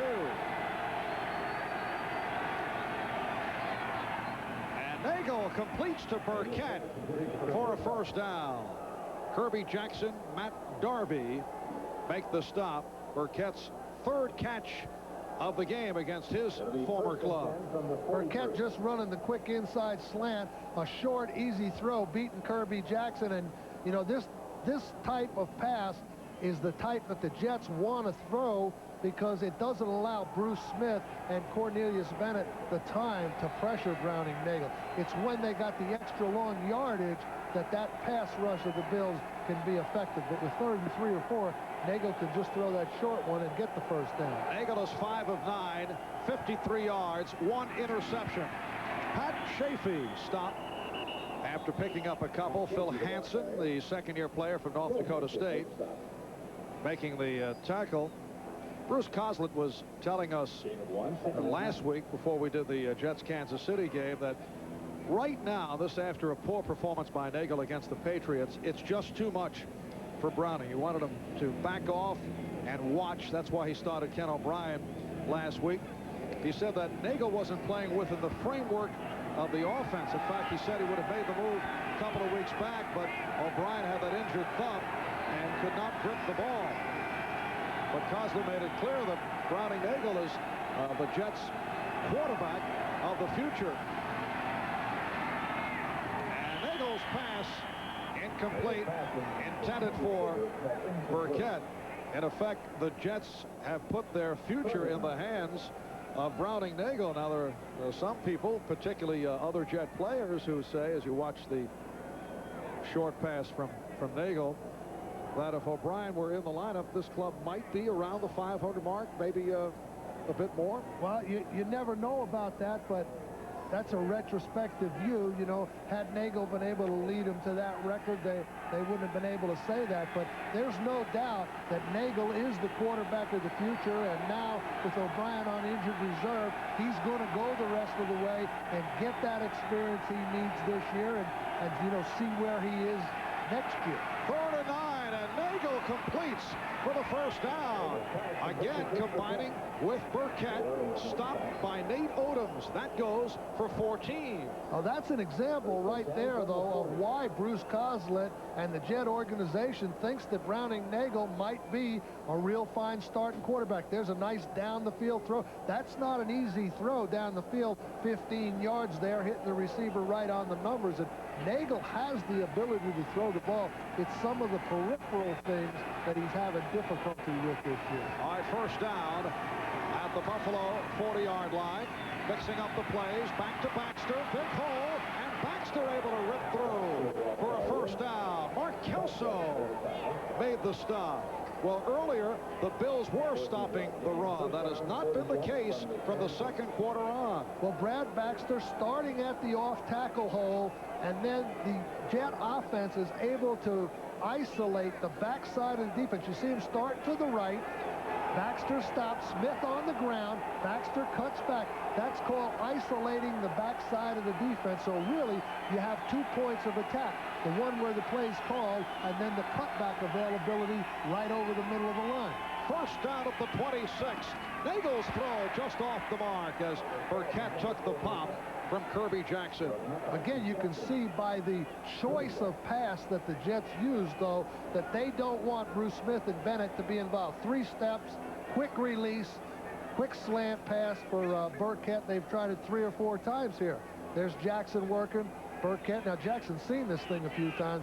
He's right on it that time. Bill, you mentioned some of the peripheral problems that Nagel faces. What are the flaws as you look at Browning Nagel? Well, defensive recognition, things that change at the snap of the ball, the management of the team to the line of scrimmage, getting the team in the right formation, calling the right audibles. There's just a myriad of things that a quarterback has to do. Nice play fake, though. Nagel throwing deep, and it's caught. Let's see where they spot it. The Jets claiming that it should be a touchdown. It was caught by Rob Moore. It will be a first and goal. A 25-yard hookup. One of the things you do when you run the ball and then you fake that run and run the bootleg play-action pass is you've got a good chance to hit it. And basically, that's the first time the Jets have really thrown the ball down the field. There's Moore going across after they fake the run to the left. Nagel bootlegged out to his right, and then there's Moore down in behind all the defensive backs. Rob Moore has been quiet as of late. That's his first catch of the day. So it sets up a first and goal at the 1. And Baxter, let's see where they spot it. He did not get in. He's short of the goal line. It'll be a second and goal. The Jets looking to tie the game. They're trailing 10-3. 6 minutes gone by in the third quarter. Coming up, the 11th play of the drive. The running backs, Baxter on the left, Chafee on the right. It's Baxter for the touchdown. Couple of big plays during the course of this drive. The completions to Burkett and then to Moore at the 1 to set it up. And Brad Baxter has scored his 5th touchdown of the season. Baxter on the off-tackle slant just makes himself little going over the goal line, making himself difficult to get that solid shot on, so it prevents the Buffalo defense from knocking him backward into the backfield, and he goes in pretty easily for the touchdown. Here's Blanchard with the extra point attempt. So Kerry Blanchard has tied the game at 10 with 8:51 remaining in the third here in Buffalo.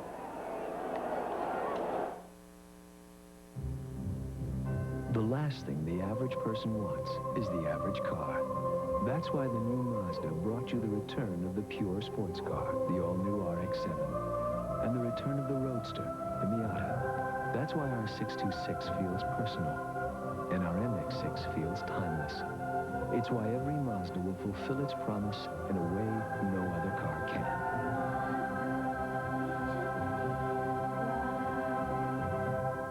Wouldn't it be great if you could afford a luxurious mansion? For you and all your friends? Of course, the place needed some updates, like a bowling alley and a pool table. Naturally, it'd have an open house. Food here! With beer! Harold, do something!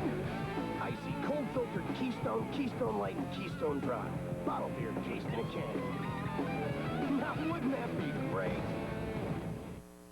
Why did Hertz invent #1 club gold service? To beat the rush hour.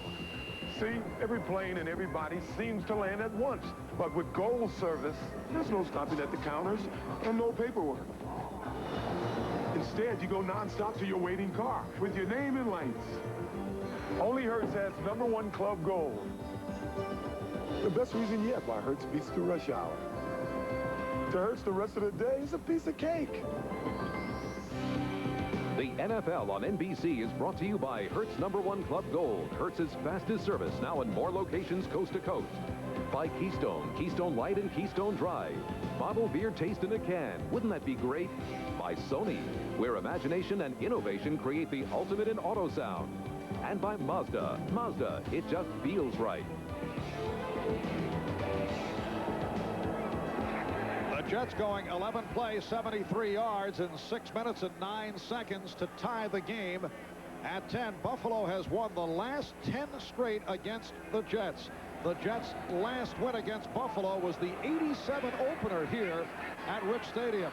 Al Edwards and Kenneth Davis decide to stay right there, so they'll bring it out to the 20-yard line. Good kick by Aguiar. We'll be back in a moment.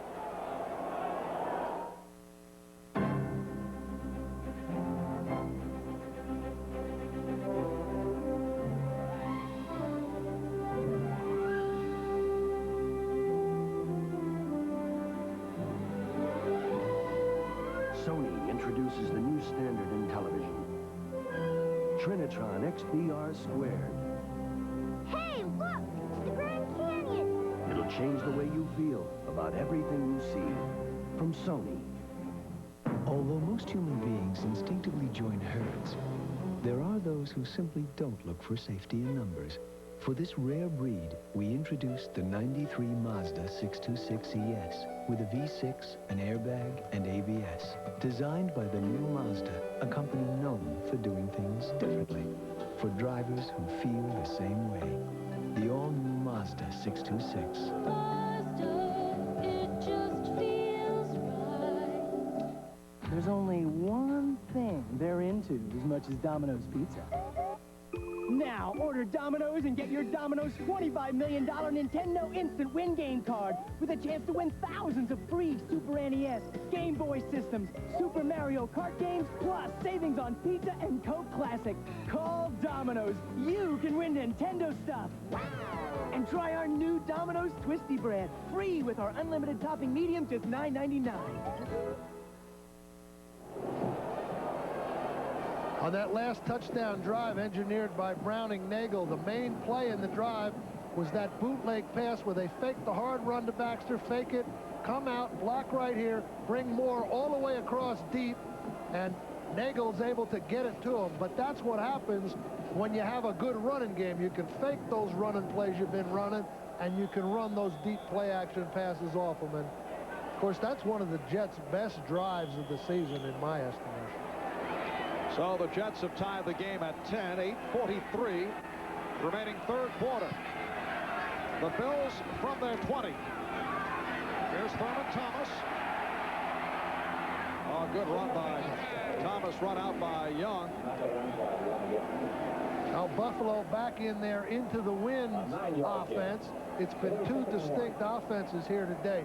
When they've been into the wind, the majority of their offense has been two tight ends with Gardner and Thomas in the backfield. When they've been with the wind, it's been their traditional spread out offense with Beebe and the other two wide receivers, Reed and Lofton, and the one back with Thurman. Thomas went for 9. It's a 2nd and 1. 82 yards on the ground for Thurman Thomas. And that is a first down. So Thurman picks it up. Stopped by Mark Gunn, the left defensive end. 6-yard gain. Normally, the Bills just have one tight end, but you see two tight ends, and then Gardner as the lead back there who can act like a tight end. They can place him on the wing, or they can lead him through like they just did on that previous play. And really, you've got almost a 3 tight end, 1 wide receiver, power-style offense in the ballgame for Buffalo now. And primarily, they go with the combination of Metzelaars and McKenna. They also have Rob Awalt. Now Thomas to the other side. Gets across the 35, a short pickup. Scott Mercereau and Kyle Clifton combined on the stop.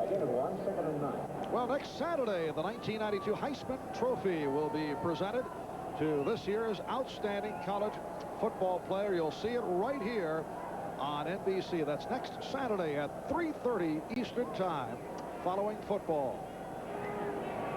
Head coach Marv Levy in his 6th full season as the head man of the Buffalo Bills.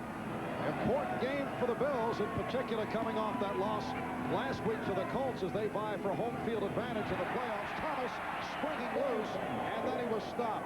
He felt he could have gone the distance. Well, you see what the Bills have done here. They put their 3 wide receivers in the game, giving the impression that they're going to be in their pass offense, and then they run the ball to Thomas, but you see him slipping down there, and he's not able to gain additional yardage. But a real tribute to the Buffalo Bills offensive diversity and their coaching staff. Tom Bresnahan, their offensive coordinator, Ted Marchibroda before him. They know you just can't live with the pass in the NFL, and they've never deviated from having a solid running game. It's a 3rd down and 1. Davis fumbles, and it's picked up by Lonnie Young.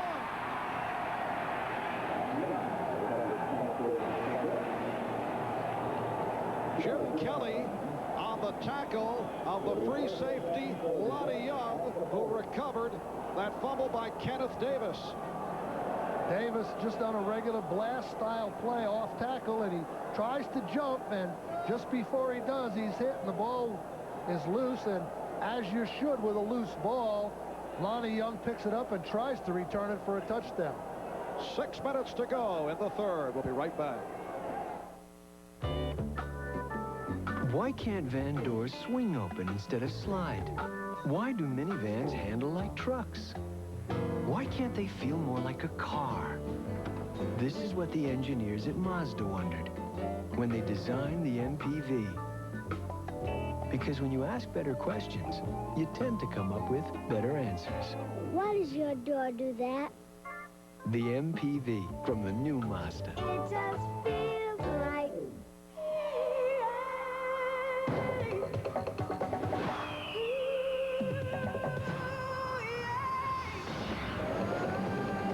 Cool, crisp, clean, Old Spice. It puts the wind in your sails. When regular drills hold you back, send in the Ranger cordless drill from Black & Decker. It goes anywhere to handle all the tough jobs. No strings attached. The Ranger cordless drill, a powerful gift idea from Black & Decker.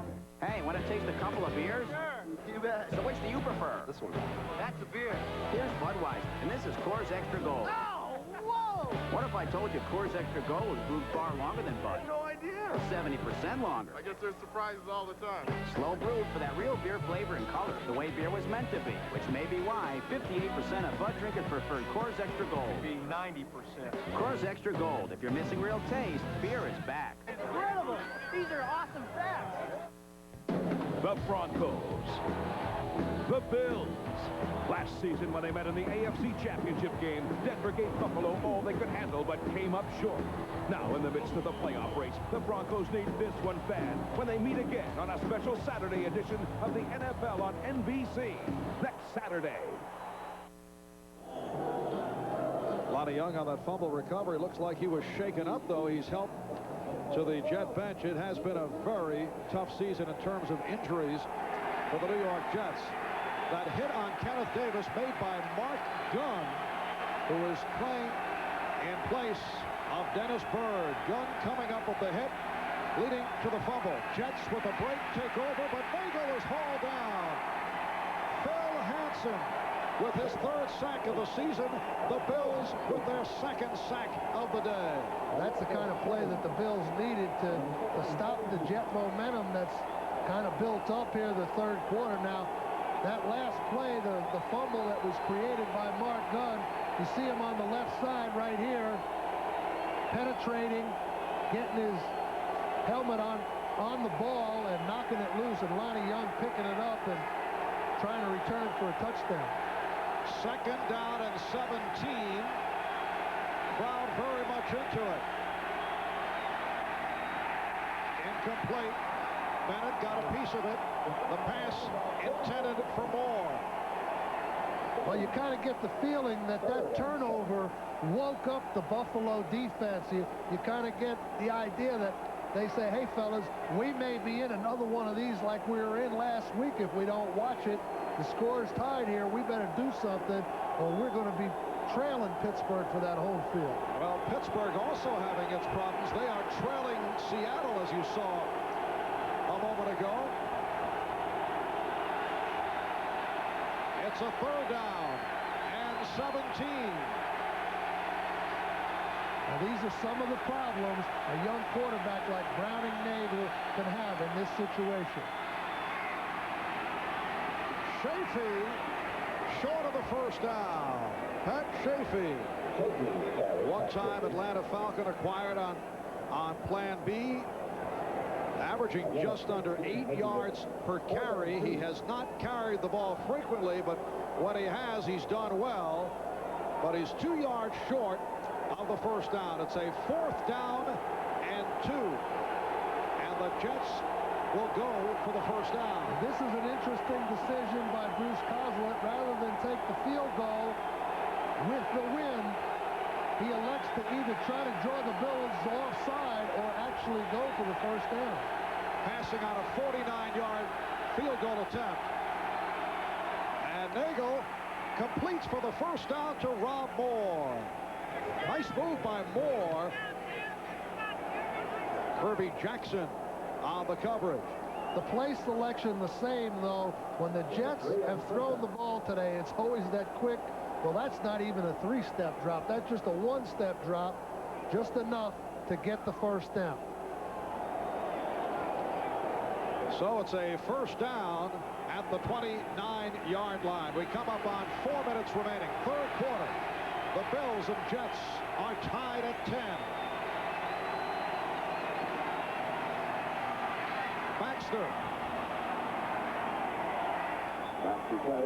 Stopped by Conlon and Bailey.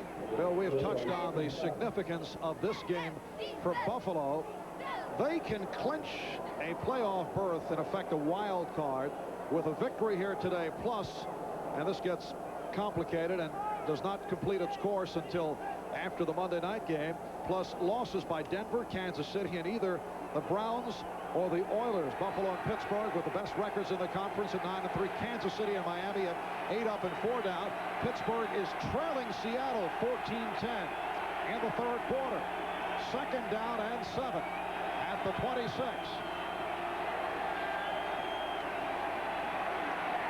And Baxter moving inside the 25. Again, a short pickup. Phil Hansen, Matt Darby able to make the stop. The Jets, on the other hand, are just finishing out the schedule in what has been a very difficult season. 3 up and 9 down. A disappointing year after they went 5-0 in preseason. Over the last 10 days, they've seen the retirement of one of their great receivers, Al Toon, and of course the injury last week suffered by Dennis Byrd. It's a third down and 6. Now Baxter and Chafee in the backfield. Nagel able to pump it complete. And a first down for Chris Burkett. Tackled by Kirby Jackson.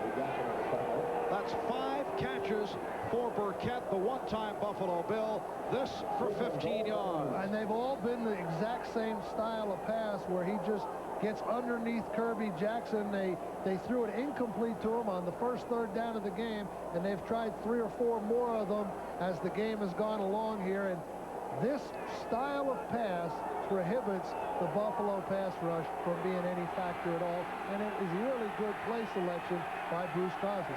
First and goal at the 9. 8th play of the drive.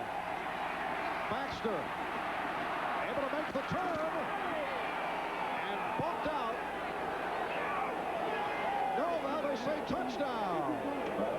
He just did get in.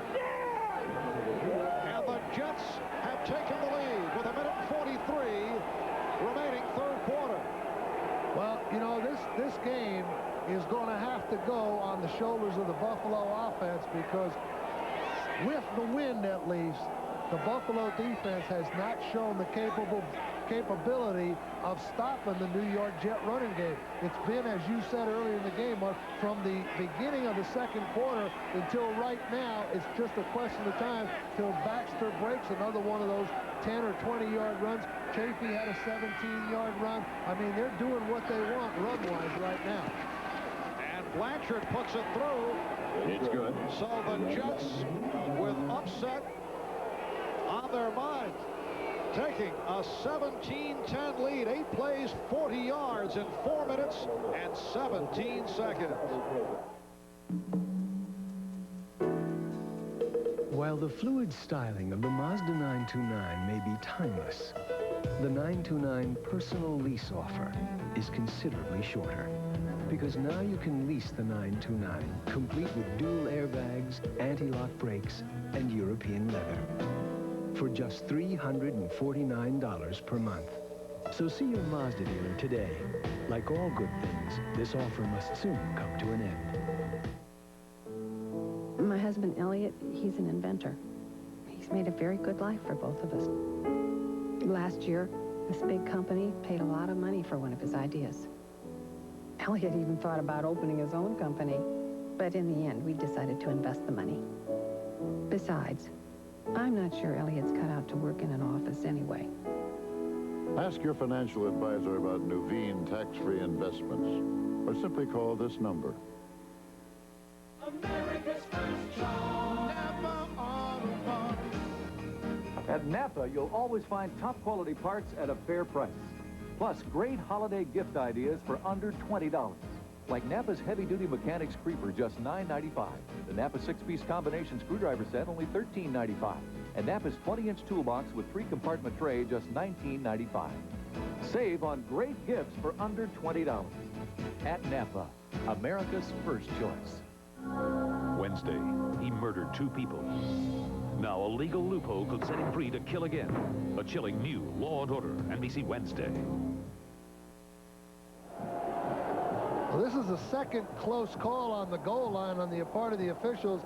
Baxter coming off the right side. Dwayne White's leading.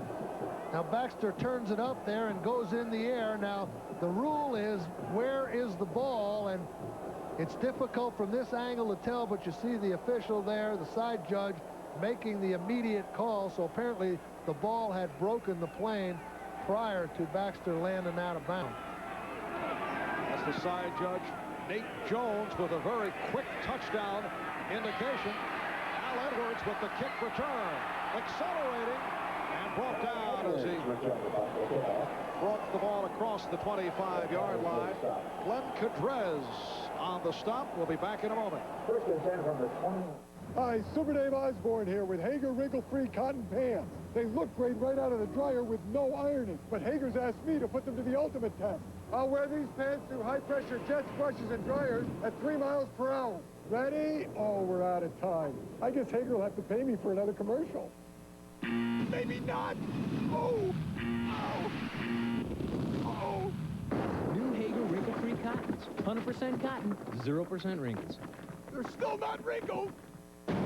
Tom Cruise, Jack Nicholson, Demi Moore, a Rob Reiner film, A Few Good Men, rated R, at theaters Friday.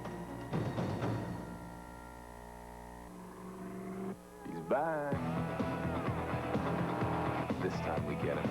STP gas treatment. Cleans intake valves and fuel injectors to help engines run better. STP, the edge. No better way to face the day. It's another non-stop day, so start out with Speed Stick, the wide stick. It's long-lasting protection against wetness and odor. It's 110% protection that helps you feel cool and confident all day. That's why more men face their day with Speed Stick. No better way to face the day. No better way to face the day. Speed Stick, 110% protection. When your sinuses are closing in on you, what you need is a sinus spray like Sinex. Only Sinex adds Vicks vapors to its decongestant, so at last you can feel your sinuses open up. For sinus, think Sinex. Bill Bruce Cosler was telling us last night he had no idea how his team would react to the psychological trauma brought forth by the Dennis Byrd injury last week, but the Jets appear to be a fired-up ball club. They now lead the Bills 17-10. Kelly to throw on first down has Carwell Gardner. And Gardner picks up the first down across the 40. He goes for 12. Well, now it's up to the Jet defense to carry on what the offense has done for them. You know, they created that one turnover that gave them the last scoring opportunity here. But now they're going to be going into the fourth quarter in a week where they faced all that adversity against one of the best 2 or 3 teams in football on the road with a chance to win this game. And, you know, it's just up to the defense to try to respond to keep Buffalo out of that end zone. First down at the 42, and Thomas goes down. Looks like he lost his balance, covered up by Marvin Washington. You mentioned the road. Well, the Jets 0-6 on the road this season. They've lost 8 straight on the road going back to last year. Well, the Jets just swarming all over Thurman Thomas here, and as the quarter winds down here with only 31 seconds to go, I think Buffalo will change their style of offense as they did the first half to spread out more. Look at the difference between the Jets playing at home and away. A dramatic differential. Second down and 12 from the 40. Kelly for Lofton could not hold on. Covered by Dennis Price. This was an exceptionally tough catch for Lofton to try to make. He's working on Dennis Price here. Little inside short post. The ball thrown a little low and inside. Gee, it looks like to me he should have had that one. That's another drop. I thought it was a little tougher with the wind, but that was right where it should have been. Report on Lonnie Young, who recovered that Kenneth Davis fumble on the previous series and looked to hobble off, was helped off the field. He will not return. Sprained knee suffered by the veteran Lonnie Young. It's a third down and 12 at the 40. It's a reverse for Andre Reed. And it's good for a first down. Beautifully executed. That's the element of surprise coming into play right there, because there's no way that the Jets, you know, are anticipating that reverse. And of course, Thomas draws a crowd and then gives it quickly to Reed. Kent Hull, Jim Kelly throwing a block there on James Hasty, and just enough to get the first down. And that ends the third quarter. After 3 here in Buffalo, the Jets in a surprise lead the Bills by 7. We'll be back after this from your local station. Tonight, a man obsessed with the murder of his son is about to get even. I'm gonna kill you, just like you killed my son. Inspired by actual events, Stacy Keach, Revenge on the Highway, NBC tonight. Your Chrysler Plymouth dealers proudly announce the Chrysler Award Celebration Sale going on now at the minivan store. For a limited time, you can choose our standard length minivan or the longer model at no extra charge. Choose Voyager, voted one of Motor Trend magazine's 10 best domestic buys, and save up to $1,500. Or if you want extra room for the same price, choose Grand Voyager and save up to $2,150.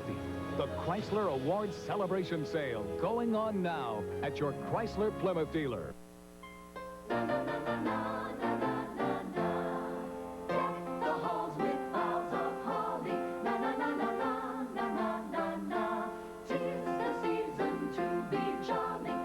Season to be jolly, but it's also the season to drink wisely. In this spirit, we make Jenny N.A. for those times that call for a Jenny, but don't call for alcohol.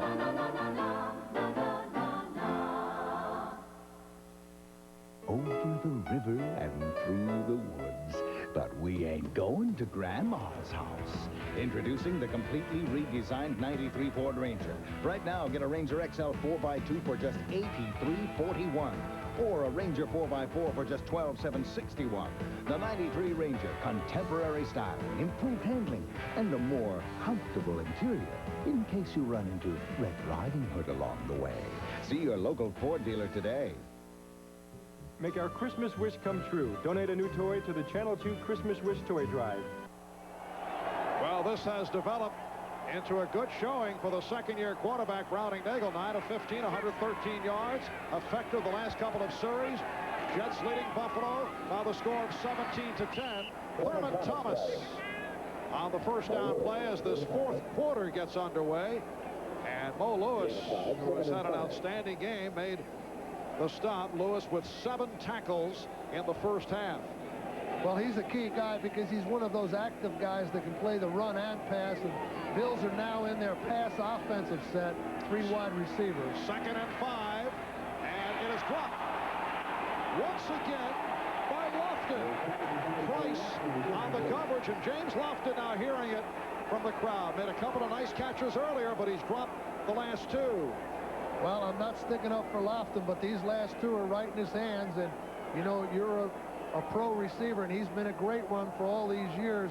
You just have to catch that ball. And once in a while, when you keep doing the same thing over and over, it's psychological sometimes and not physical.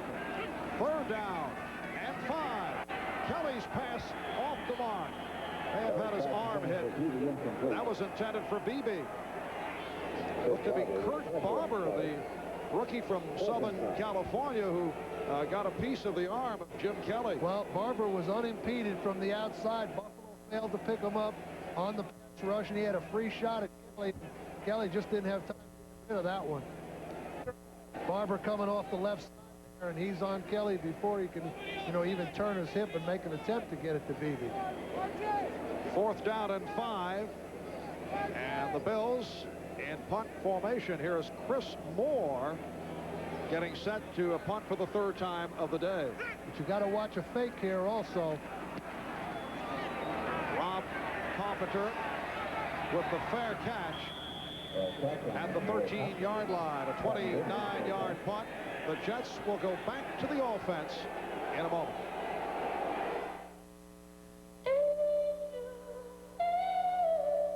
You look like an angel, walk like an angel, talk like an angel, but I got wide.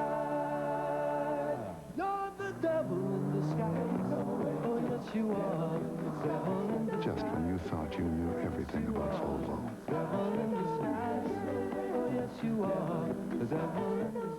Here it comes. Domino's $25 million Nintendo Instant Win Game Card with a chance to win thousands of free Nintendo prizes, plus savings on pizza and Coke Classics. And try Domino's new Twisty Bread free with our unlimited topping medium, just $9.99. The Black & Decker Workmate.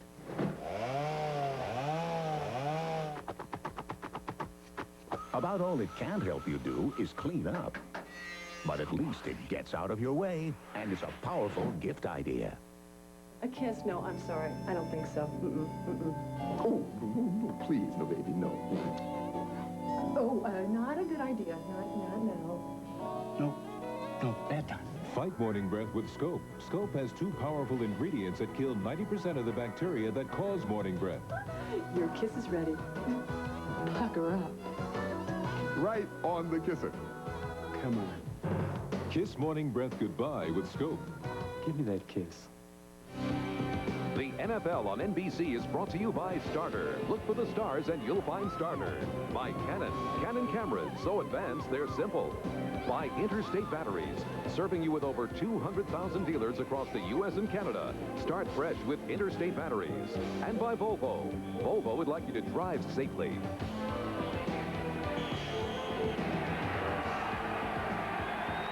Marv Albert with Bill Parcells back at Rich Stadium in Buffalo. The 3-9 Jets leading the 9-3 Bills by the score of 17-10. Jets starting out from their 14-yard line.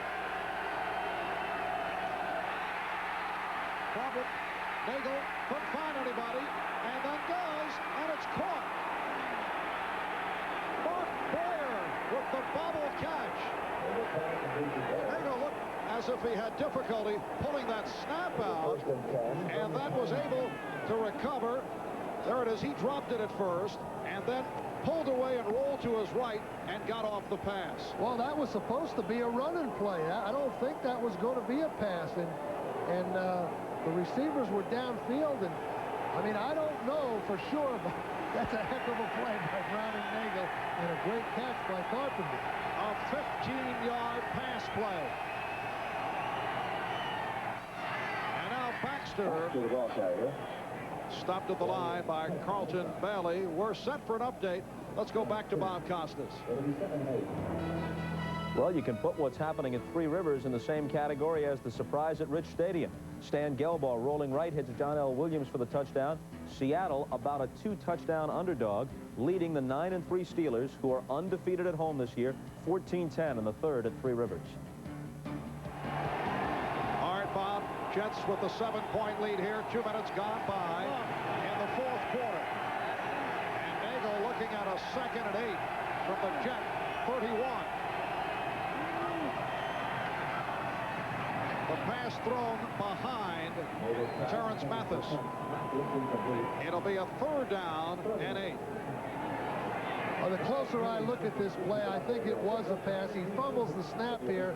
They're faking the run to the left, and it's supposed to be a bootleg. And then Boyer is down the field, and Nagel in the grasp of Kirby Jackson there is just able to get it to Boyer and gets the Jets at least in some operating room away from their own goal line.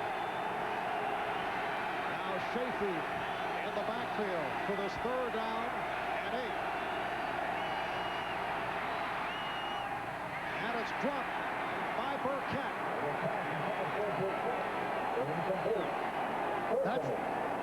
That's the same pass that Nagel threw the interception on to Shane Conlon early in the game, trying to get Burkett in behind the underneath coverage, and he had him there, and the throw was perfect. Chris Burkett just couldn't hang on. Should have had it. He made the good fake and the button hook, but could not come up with the ball. So Aguiar back to punt for the 2nd time this afternoon. 12:46 remaining fourth quarter. An emotional day for the Jets. Aguiar fielding that bad snap. Clifford Hicks. Clifford Hicks returned the punt to the... On the return, 38-yard punt, 9-yard return. The Jets playing with thoughts of Dennis Byrd on their mind, and they have pulled off a surprise coming from behind, and they have the lead on the Buffalo Bills.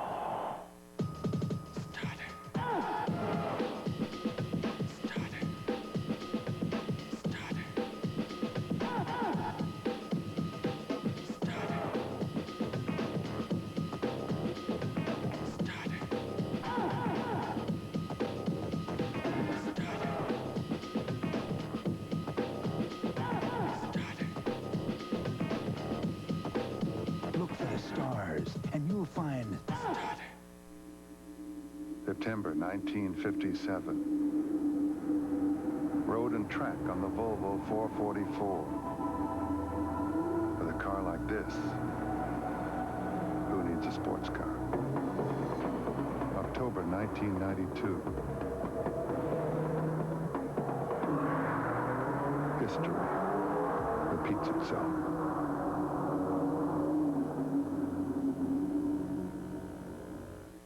Everybody used to come in and say, you know, the R in your sign is backwards. Kids play with the same toys everywhere. People in Japan are no different than the people in the United States, no different than the people in Canada. They want things for their children. And the lower the price, the more they'll buy. I buy the majority of my purchases with the American Express card. It's simpler for me, period. American Express is welcome to Toys R Us and other fun spots. The NFL on NBC is brought to you by Domino's. Call Domino's Pizza now and you'll be enjoying free Twisty Bread with our unlimited toppings pizza deal when the game is over.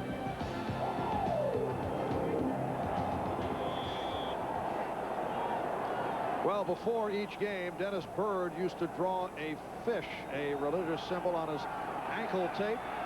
And Jet players, in tribute to their injured teammate Dennis Byrd, wearing the number 90, various forms. Andre Reed stopped by Mike Grimm on that first down Buffalo play. A 12-yard gain. First down. So that's good for 12. Andre Reed working against Michael Grimm. Reed slips down there. You know, when you get a frozen field like this, you got to make sure you got the right shoes on and that you don't slip at the critical time. First down at midfield. After the bobble, McKellar able to hold on, but a short pickup. Lewis and Price on the stop. That was one of the main plays in the Buffalo offense. They clear out Andre Reed down the field, and they bring the tight end across underneath, and Kelly just gets it to him. Then they do the reverse of that. They clear out the tight end, and they bring Reed across to the other side. Third down and 5. The completion to Beebe for a first down. That's good for 13, and for Beebe, his first catch of the day. But a flag has been thrown. That's going to be an unnecessary roughness, I think, on the Jets, and it's going to be added on to the reception. Personal foul. Unnecessary roughness. Number 48 on the defense. Will penalize half the distance to the goal line. First down. That number 48 is Brian Washington, who, in an effort to make the tackle a little too exuberant on Beebe, whose progress is stopped, and he's going out of bounds, and then Washington just gives him that extra shot. The official's there, and it's a good call, and it's a bad play by Brian Washington. So Kelly now 15 of 23, 155 yards, looking at a first down at the Jet 15. Buffalo looking to tie the game. Here's Thurman Thomas with a big hole.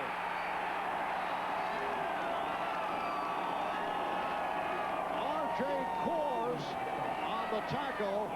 Buffalo with a first and goal, and Thomas on 16 carries has run for 113 yards. And Thomas is one of the few guys, as you mentioned earlier, that can kind of skip to the side, and he does it right there, and Coors just makes an ankle tackle to keep him from scoring. But Thomas is one of those few guys that has the ability to skip from side to side.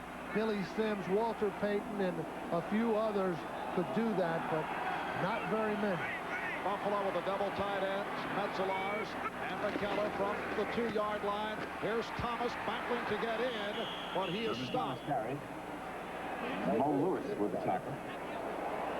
This is the part of the field, though, where Thurman Thomas's effectiveness as a goal line runner is reduced a little bit. He's not quite as powerful a guy as you would like on the goal line. He can't make his own hole. He can't really run over guys, so that's why you see the little bigger back, Kenneth Davis, going in for Thomas in this situation. Kenneth Davis on his last carry coughed it up. Davis and Gardner in the backfield.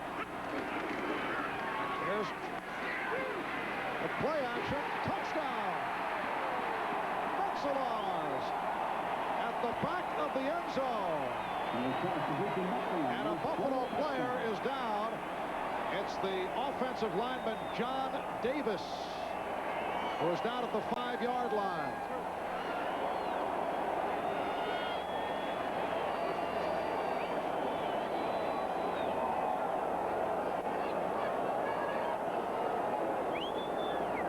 Jim Kelly making the hard off tackle fake to Davis.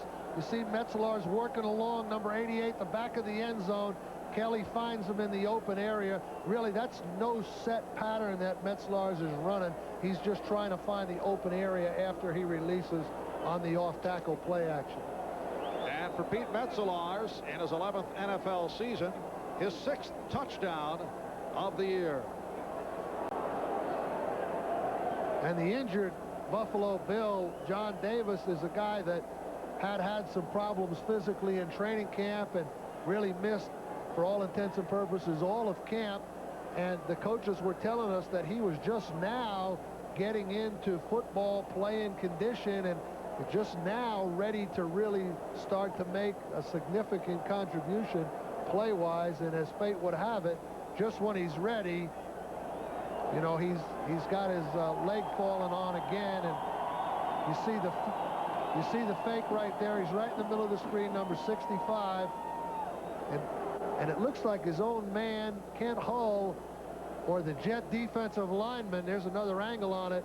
Yeah, it's the Jet defensive lineman, I can't quite get his number, who falls on the back of John Davis's leg, and they say it's Mario Johnson, number 78, who fell on the back of his leg. But fortunately, he's up on his feet here, and the injury doesn't look too serious. This occurring on the touchdown pass from Kelly to Metzelaars. For Jim Kelly, his 22nd touchdown throw of the season. He came into today tied for first in the NFL in that department with Dan Marino. And now Steve Christie hoping to tie it. And he does. The Buffalo Bills and the New York Jets are tied at 17 with 9:55 remaining in the fourth. There's only one thing they're into as much as Domino's Pizza. Now, order Domino's and get your Domino's $25 million Nintendo Instant Win Game card with a chance to win thousands of free Super NES, Game Boy systems, Super Mario Kart games, plus savings on pizza and Coke Classic. Call Domino's. You can win Nintendo stuff. And try our new Domino's Twisty Bread, free with our unlimited topping medium, just $9.99. The more income your investments earn, the more taxes are taken out. But with Nuveen tax-free investments, the more you earn, the more you keep. Ask your financial advisor about Nuveen tax-free investments, or simply call this number.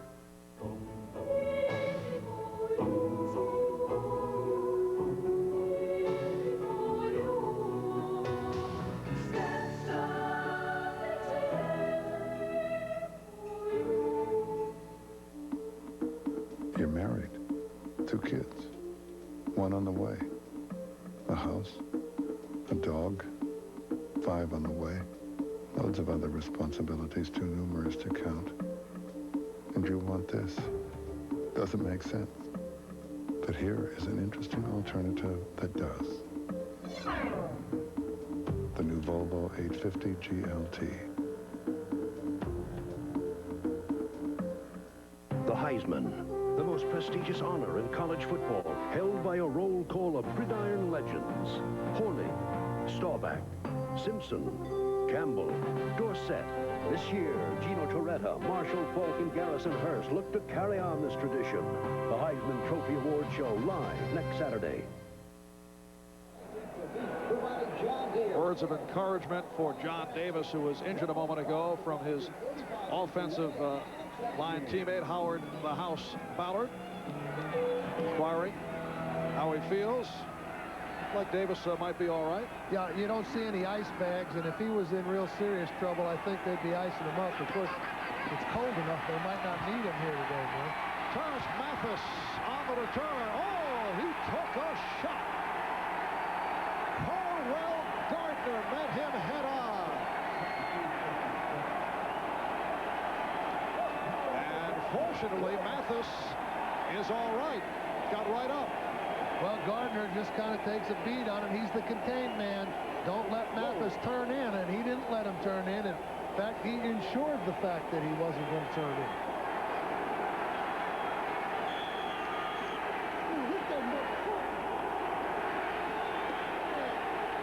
And the Jets have made a quarterback change. Now, we have not heard of any injury suffered by Browning-Nagle. Jeff Blake, the rookie from East Carolina, has come in. And it's Blake on a bootleg. I don't think that was the design play.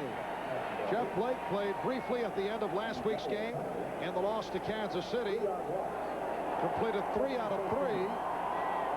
And in a surprise, he opened the surge. Now here comes Nagle. Well, it had to be some kind of special play involving Blake. And it looked like he missed the handoff to give it to the running back, and maybe that running back was going to throw it back to Blake. I don't know, but it was a special play, a one-play thing. And well, I've seen it before. Bill Walsh used to do that all the time with Freddie Solomon. As a wide receiver, he'd move him in there to quarterback for one special play. And Nagle calls for a timeout with the play clock running down. Well, Freddie Solomon's case, you're talking about a veteran. Here's an untested guy taking over with the Jets deep in in Buffalo territory, but the reason has not been passed on to us. To me, there's nothing better than winning a Super Bowl or a NASCAR race. But to finish strong, you have to start fresh. That's why my car starts with an Interstate battery. Interstate batteries are fresh, thanks to the largest dealer network and a lightning-fast restocking system. So insist on an Interstate battery. For factory fresh power, look for this symbol or call 1-800-CRANK-IT. And start fresh with Interstate. Every once in a while, you know, you get a special design or something you think someone can do. And to start that series, apparently Bruce Coslett had this special play arranged with Jeff Blake, and it looks like some type of sprint rollout involving him, and that's the only play he's in for. It's a special situation. And it was the call. We were able to check with the Jet bench, and they said that's exactly what it was, but it did not work. Second down and 13, and Nagel completes for the first down, a sideline pattern with Rob Moore. So Nagel is now 11 for 19, Moore for 17 yards on his third reception of the day.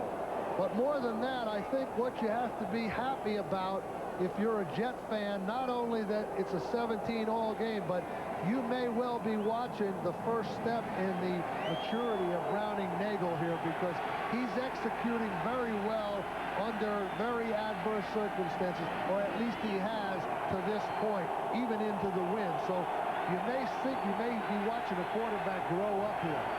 It's a first down at the 34. Nagel with the punt, and he's hauled down. Buffalo with their fourth sack of the day.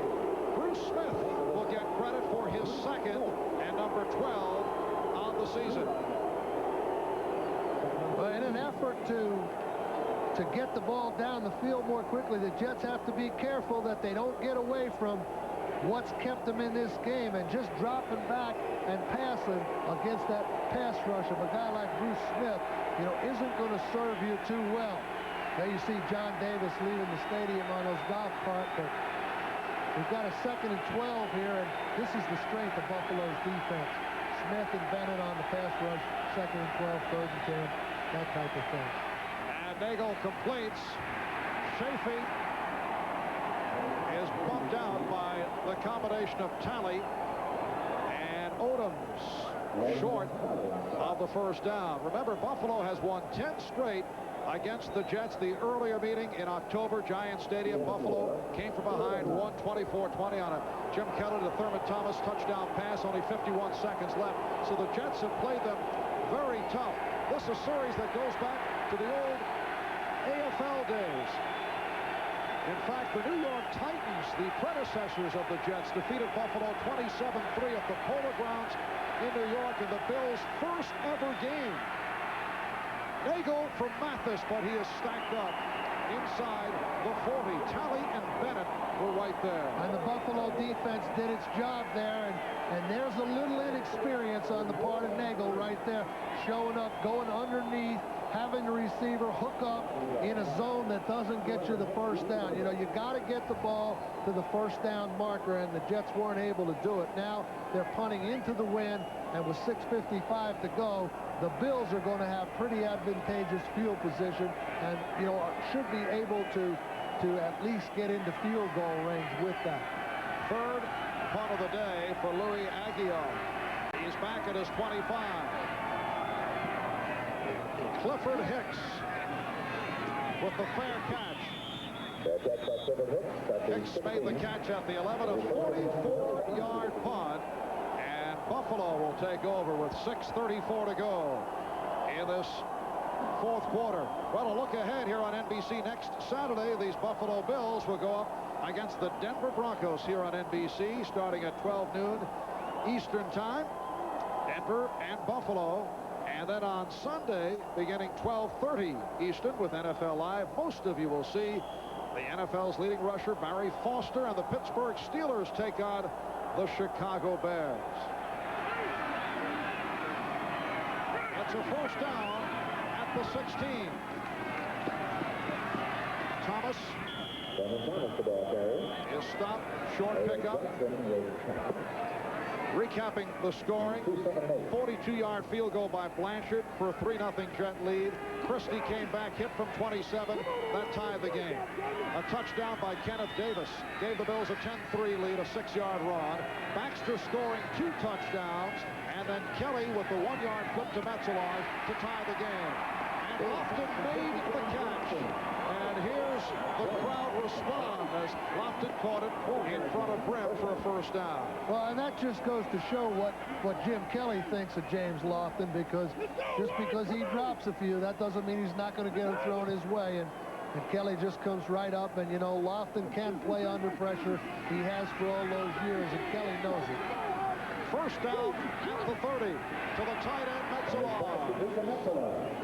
Coors on the stop. 4th catch by Metzelar. Another short advance.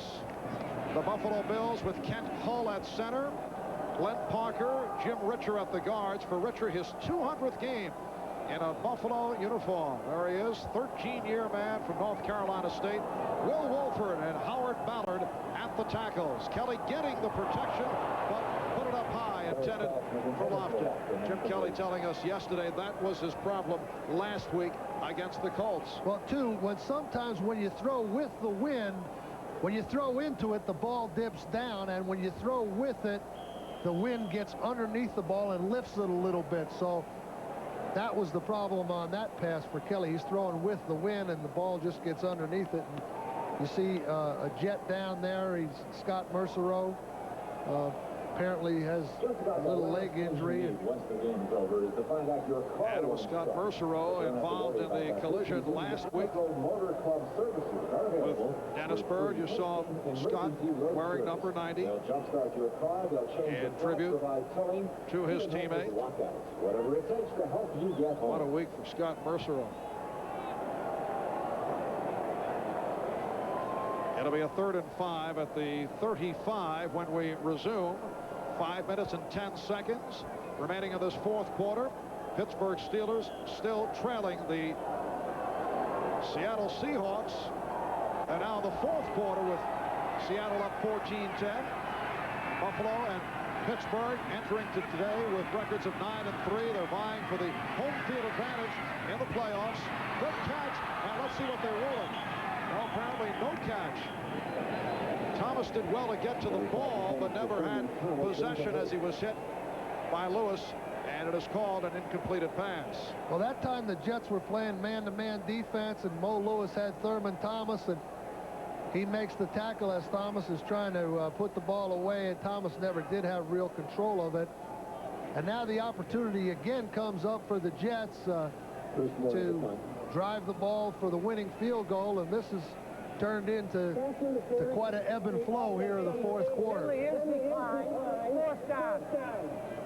It's a 4th and 5, and the punt unit has come on for Buffalo. That is Chris Moore in his 3rd year out of Alabama. Buffalo coaching staff telling us they've been very pleased with his work. He's come a long way. Gets the ball off very quickly. Had the good day last week against the Colts. Rob Carpenter is back at his 25-yard line. Big rush.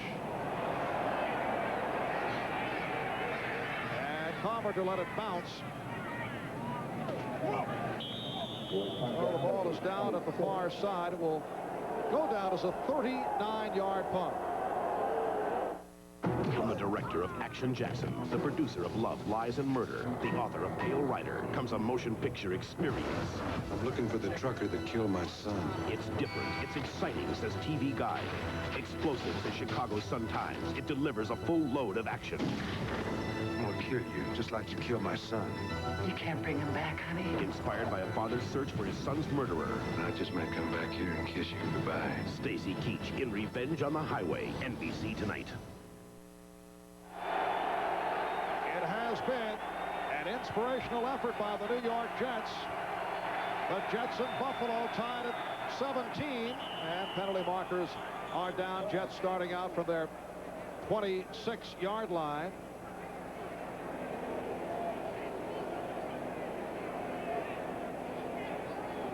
Jet offensive line, a problem area through most of the season, has played very well here this afternoon. Encroachment, defense number 78. 5-yard penalty, still first down. Bruce Smith did not like that call. Well, you know, those defensive linemen, whenever they jump offside a little bit, then oh, you see the Jet offensive lineman kind of drew him offside there, and that's what Smith's complaining about. That little move by the left tackle, Jeff Criswell, kind of drew Smith offside, but the officials only saw the second part of it. 1st and 5 from the 31.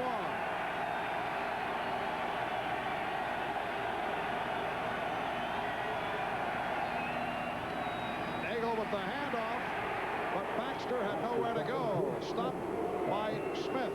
Bruce Smith coming up with 2 sacks earlier. And 14 games against the Jets over his career. 19.5 sacks. He can add 2 more to that total. Well, Bruce Smith just slanting inside on that previous play and taking a chance of one of the ways that Walt Corey said that he was going to try to neutralize the splits of the Jets offensive line was to penetrate the gaps, and that was a perfect example of what he meant. Impressive numbers put up by Smith today. 2nd down and 4 at the 32. Play action. And Nagel completes for the first down. Rob Orr with a 20-yard pickup, his 4th catch of the game. That's the same exact play that they threw to Moore down on the 1-foot line. Same direction, same route. Nagel doesn't make a particularly good throw. You see Moore coming from the one side all the way across the field to the other side. Now, Nagel should have put that ball out in front of him a little bit more, let him catch it on the run if he could, but that's a play that the Bills have not been able to stop today. 1st down at the 47 in Buffalo territory. Moore in motion. Baxter could not make the turn and took a good shot from Henry Jones. Strong safety Henry Jones, who leads the NFL with 8 interceptions. He's in his 2nd season. Out of Illinois, Baxter with 2 yards on that run. It's a 2nd down and 8 at the 45-yard line. Bill, the stat line on Nagel is 14 of 22, 173 yards, picked off once. I would have to say it is his best performance since we saw him in the 2nd half opening day against Atlanta. I don't think there's any question about that, and what he's thinking about now is how far do I have to get my team in order to attempt a field goal? Well, that didn't fool anyone, and Hector is hit for a loss. Phil Hansen from his left defensive end position along with Bruce Smith to get the wraps on Johnny Hector. That's a very big play on the part of the Buffalo defense. It's a little delayed draw play, and Smith eludes Jeff Criswell there, and then Hansen comes along and spills Johnny Hector for a big loss. Now Browning Nagel with the 3rd down and 15. You're kind of caught between throwing the high-risk pass, which could result in an interception, and just trying to punt the ball down the field safely and play for overtime. And that's the choice Bruce Cosler has right now. Once again, looked to be a problem with the snap.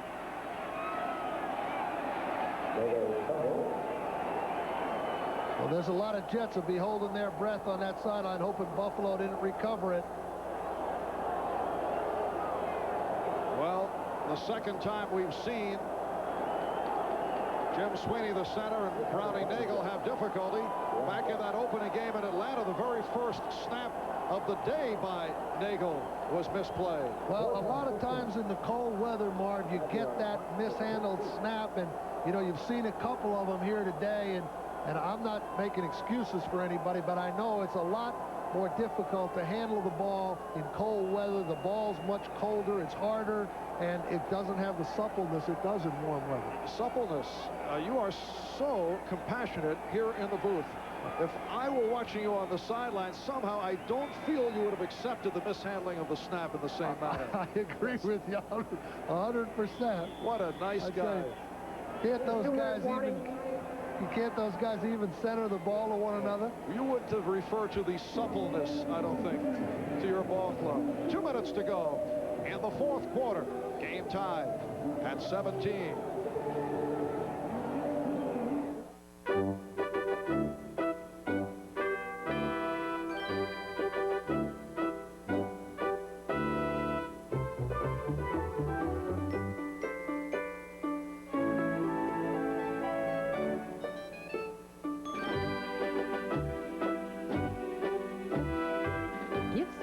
At prices you can afford.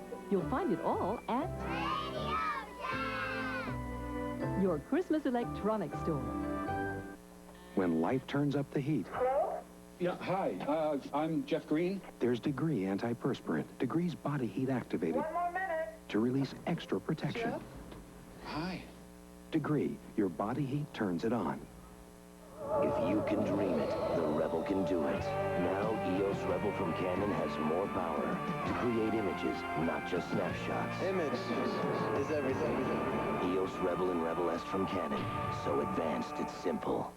If your business gives up the quality of AT&T International Long Distance and calls Italy with someone else, here's your big savings. 3 coins in the fountain. Leaving AT&T doesn't make a lot of sense.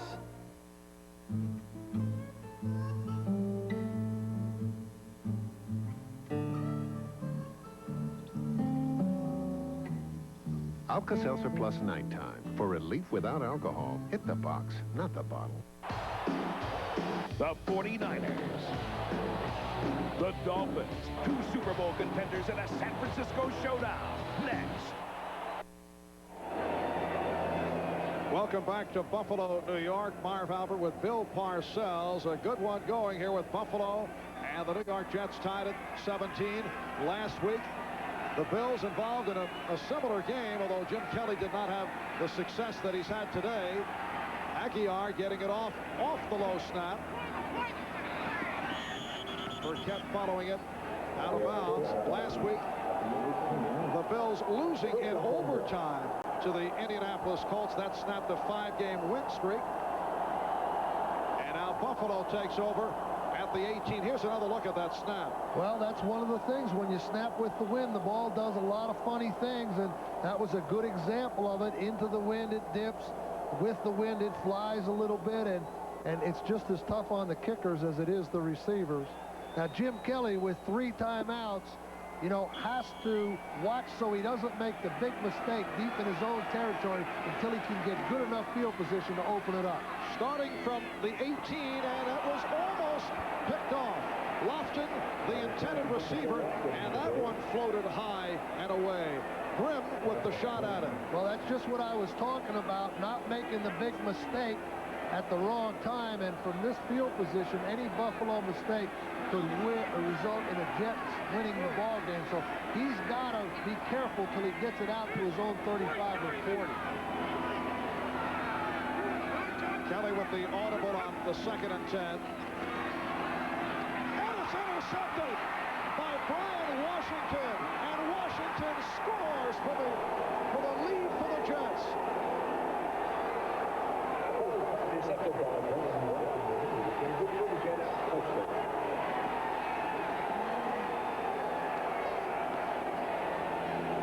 Defensive coordinator Pete Carroll celebrating as the Jets have taken a 6-point lead with 1:41 remaining in the fourth quarter. Brian Washington with his 5th interception of the season. And can you imagine what is going on in the hospital room of Dennis Byrd as he watches this with his family at Lenox Hill in Manhattan? It's just an unbelievable game for the Jets, and you know, Jim Kelly got away with that one mistake on 1st down and then came back and made the same type of mistake on 2nd down, and this time Brian Washington just capitalized on it. And, you know, strangely enough now, with 3 timeouts and 1:41 to go, this game is not over yet. Kelly has driven the length of the field many times with this amount of time and 3 timeouts. Carrie Blanchard adding the extra point. The Jets with a 24-17 lead. An improbable day here at Rich Stadium for the Jets. Brian Washington, Jim Kelly just never saw him, was looking for the short, quick inside post pattern, and Washington was acting like what we would call, when I was coaching the Giants, a robber back, give the appearance of a deep safety, and then just kind of get up in there in a rover or robber position, looking for that short inside pattern, and that's what Washington's job was on that defense, and he did it well. Kelly never saw him. Meanwhile, Pittsburgh has come from behind to take a 17-14 lead on Seattle. This is a game that has seen the Steelers lose their starting quarterback, Neil O'Donnell, suffering a cracked fibula. Bubby Brister taking over. But it also has big ramifications here in Buffalo, because with Pittsburgh possibly winning that game, now having the lead against Seattle, and Buffalo losing, and Buffalo having to go play at New Orleans and at Houston, I think Pittsburgh would now, if these scores held up, have the definite inside track for the home field advantage, and that's something that Buffalo has enjoyed for a number of years here. Mr. Stats Elliott Calv going to the record book, telling us that that interception return for a touchdown, the first ever in the NFL career of Brian Washington. Kenneth Davis muffed the kickoff, and Davis has run out across the 20-yard line. We are down to 1 minute and 36 remaining in this fourth quarter. Here's Brian Washington right here. This man's going to run a post. He's sneaking up in there in that robber position. You see him just sneaking up, waiting. Kelly never sees him. It appears the receiver's open, but Washington's acting as that robber or poacher and is intercepts him for the touchdown. And Kelly was nearly picked off the previous play by Mike Brim. First down from the 21-yard line. Here they come. Kelly able to get it away, and it's broken up. Brim with the hit on Metzelar. It'll be a 2nd and 10. At the 21, 1.5 minutes remaining. In this fourth quarter, the Jets, in a stunner, have moved in front of the Bills 24-17. I just can't emphasize enough that there's still enough time, though, for the Bills with all their timeouts if they can get the ball in position. Lofton makes the catch. Beautiful play by James Lofton. Has had a couple of drops again today. This time he goes for 26 yards, bringing it out to midfield.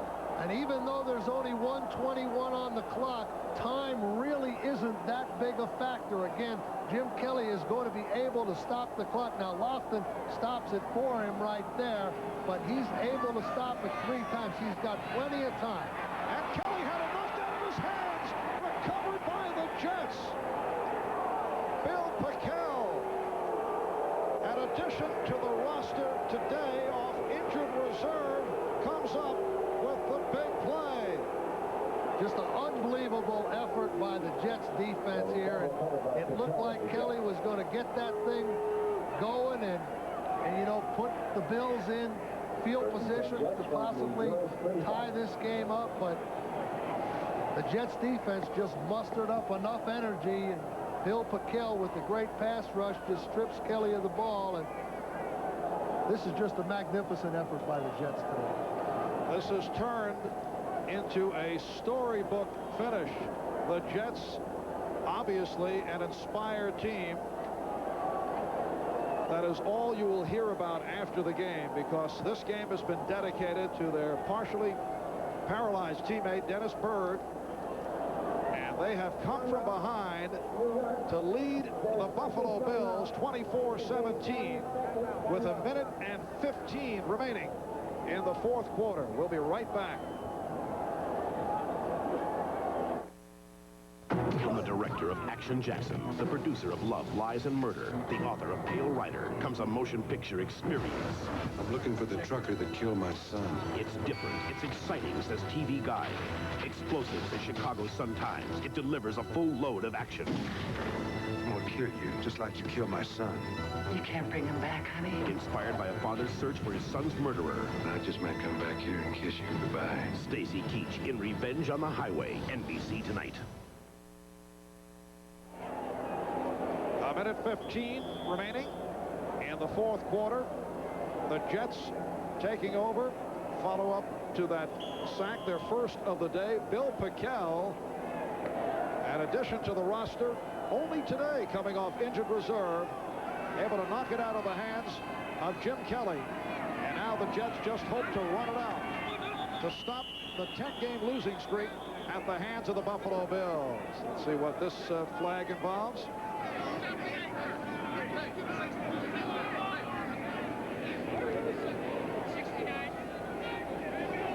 False start. Offense number 69 prior to the snap. 5-yard penalty.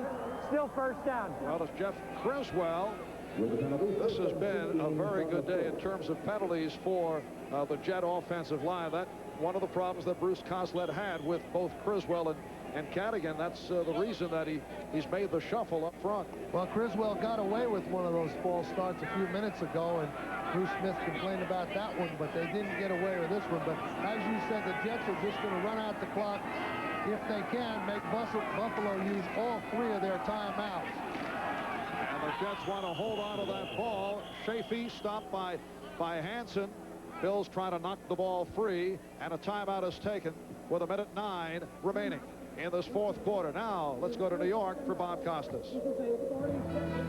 Pittsburgh Steelers have to like the way the last few minutes have gone. First of all, the Jets take the lead in Buffalo, and then Barry Foster goes across from 4 yards out, 121 yards on the day for him. Pittsburgh 17, Seattle 14. If these scores hold, Pittsburgh moves ahead of Buffalo for best overall record and home field in the AFC.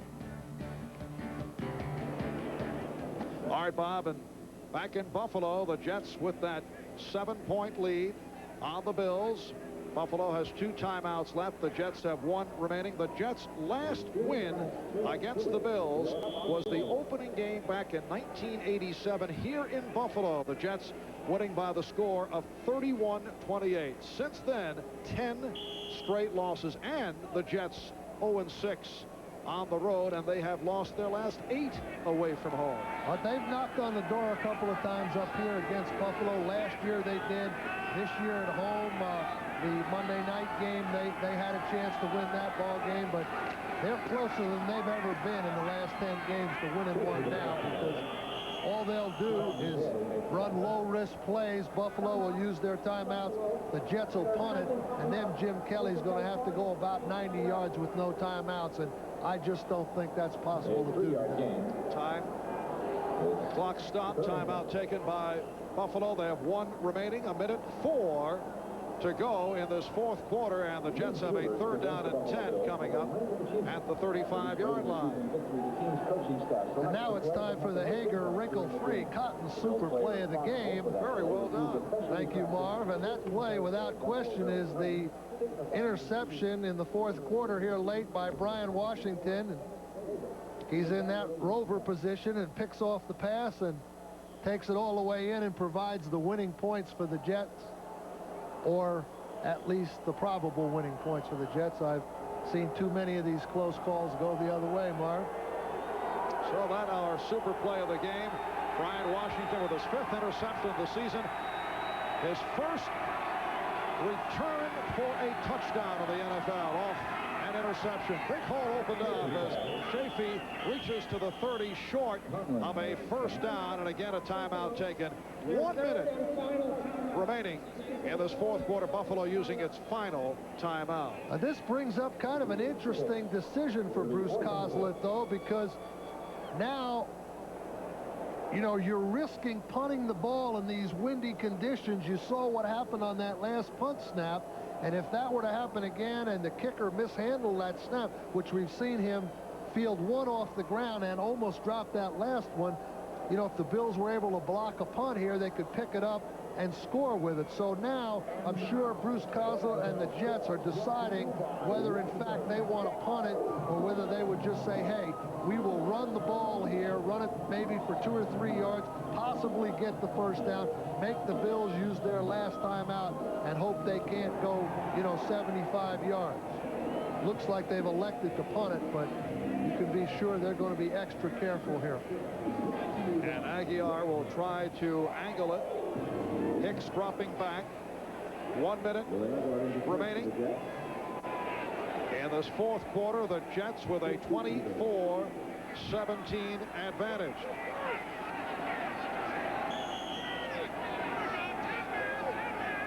Buffalo using its final timeout.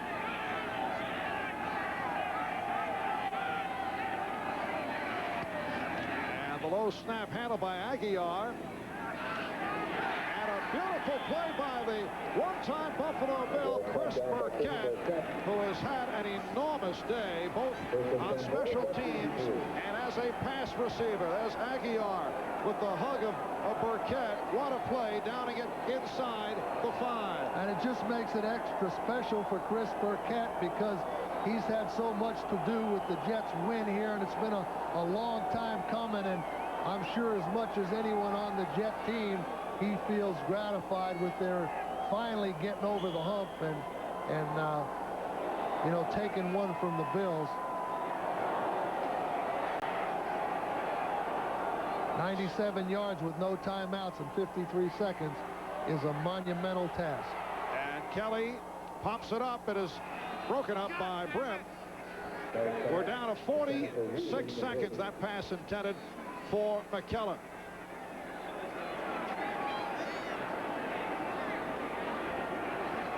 Jim Kelly rolling across the back of the end zone there and trying to get the ball down the field. Now, I think if you're Pete Carroll, what you're hoping here, the defensive coordinator for the Jets, is that they'll complete a nice short pass and keep the clock running, because that's what uses the time the most, the quickest, like this one right here. And Lofton makes the catch. Has a first down as he stopped at about the 15 by R.J. Coors. Clock is running. They move the chains. The clock is running down to 30 seconds. Bills having difficulty setting up for the play. Buffalo Bills facing their second straight loss. Once again, victims of an upset as Kelly throws deep down the field, and it's intercepted or broken up. Let's see. Brian Washington again, and he comes up with his second interception of the game. Brian Washington picks it off. So Jim Kelly is intercepted again, and that will wrap it with 11 seconds remaining. Just a tremendous effort on the part of both the offensive unit of the Jets running the ball. Browning Nagel, you've got to think that he grew up a little bit today. If you can come up here to Rich Stadium with a -3 wind chill factor and take your team against the Buffalo Bills, a team that without question one of the top 2 or 3 teams in football, or has been for the past few years, you're starting to grow up as a quarterback. And then too, you got to credit the defense for just a great performance in limiting the explosive offense of the Buffalo and holding them to 17 points. And the Bills are hearing the boos from the crowd. The Jets stopped the 10-game losing streak to Buffalo. They win their first of the season on the road. They have won 4 and lost 9. The Bills dropped to 9-4.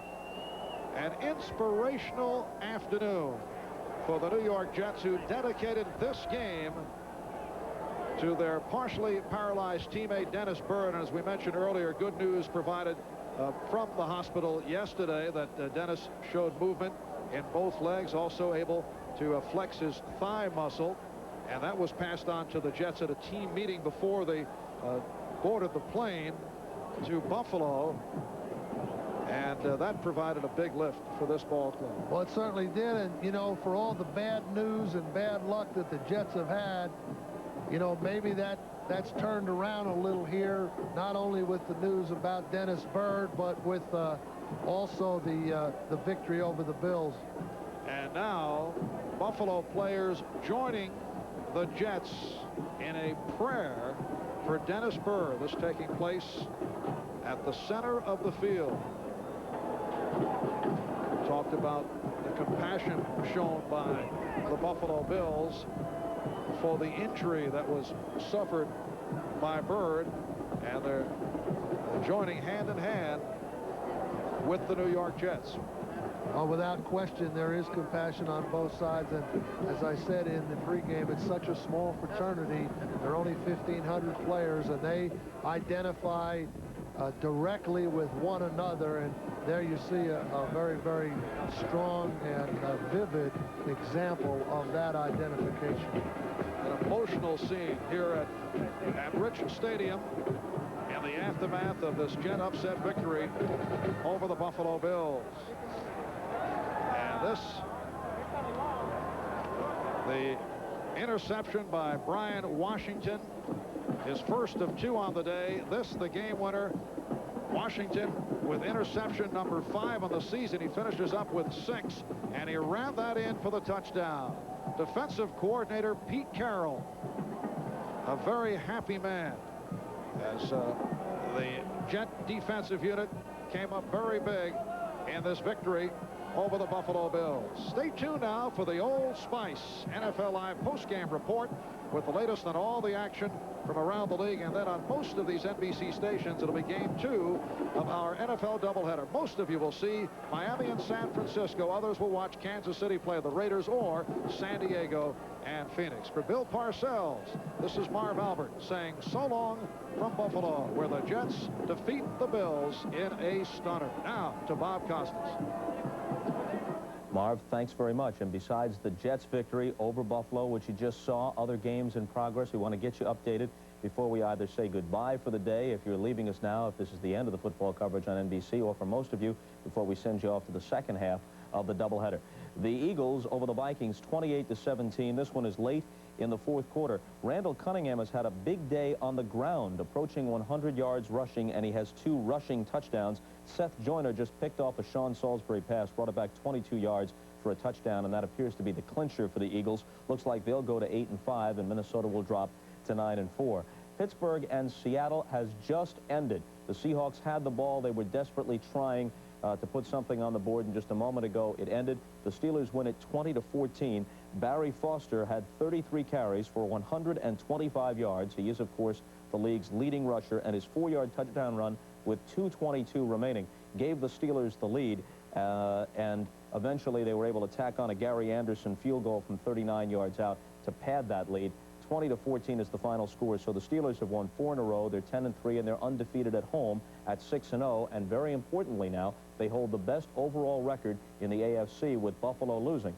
So the Steelers would have home field advantage at this point throughout the playoffs if the records remained the same. Cincinnati and Cleveland in Cleveland. Bernie Kosar and company in front, 37-14. So Cleveland will go up over 500 for the year at 7-6. Kosar has thrown a couple of touchdown passes, one to Eric Metcalf and another to Michael Jackson. Green Bay finishes off Detroit. The final there is 38-10. Brett Favre threw 3 first-half touchdown passes, and they cruised from there. So the Packers have won 4 in a row and 5 of the last 6, and they're a lot. As bad as things look right now, the Bills with 3 games left, 2 of them on the road, 2 very tough games in domes, which the Bills have a bad track record in. And this is an important time for this club. The one saving grace, I would think, for the Bills, the AFC, as it's turning out, is a bad football conference. And the Bills still could very well end up being here at home, down the road. This will probably be the year that the AFC wins by 30 points in the Super Bowl, because they're so bad this year, nobody will expect it. It is the one saving grace. Miami just certainly has not been able to do anything. Pittsburgh probably hasn't lost their last football game. I'm not sure which one of the final 3 they're going to win, but they haven't been a good football team for several years. You have to learn sometimes how to be a good football team and how to win. So I don't think they're done losing, and you have to remember Bills do own the tiebreaker advantage over Pittsburgh, so all they do have to do is tie.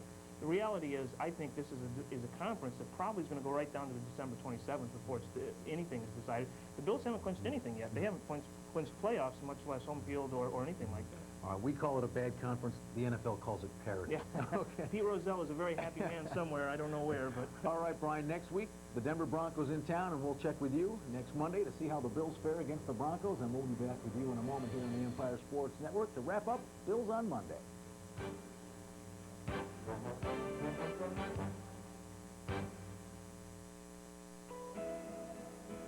The Infiniti G20 has been described as one of the best handling luxury sedans in the world. But what comes with the car is just as impressive as what's inside of it. Like the 24-hour roadside assistance program to make sure you're never alone. Because no man is an island, even if she lives on one.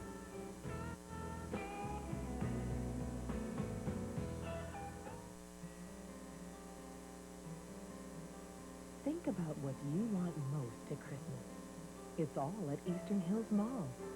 We've created the perfect holiday fantasy setting for your shopping with our new carousel holiday decorations.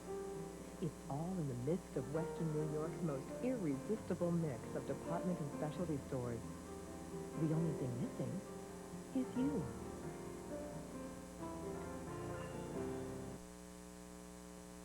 Two weeks ago, the Bills were in the driver's seat in the AFC.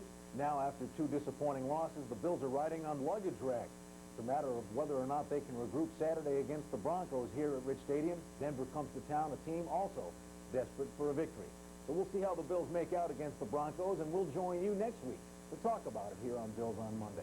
Until then, this is Brian Blessings. Thanks for joining us. Have a great night.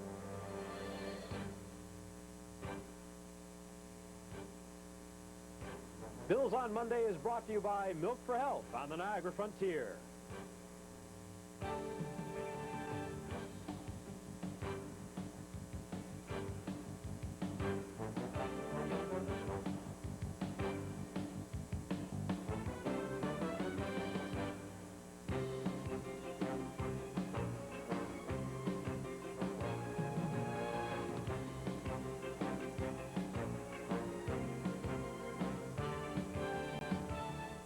The best in college hockey is here. From the face-off to the finals. Here's a shot by Miller. Score! Lake Superior wins. Catch all the spills. All the thrills. Akron is it. He scores! Here's Pellerin. Pellerin scores! Down the right wing, Bill Garrett on a breakaway. He scores! And the bone-blistering chills. College hockey erupts.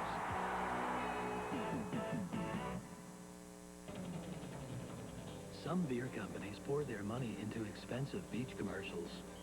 Ever drink these grains? Other beer companies pour their money into million-dollar races. They get the payoff, but do you? But at Genesee, we pour our money into the purest water and the finest grains. Jenny Light, the light beer that's real beer.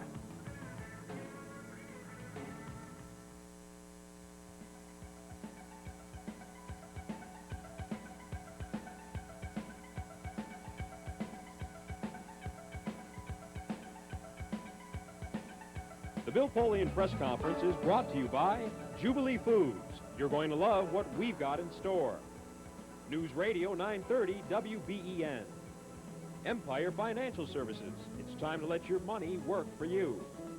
And by the Buffalo area Jeep and Eagle dealers, who invite you to see the new Grand Cherokee.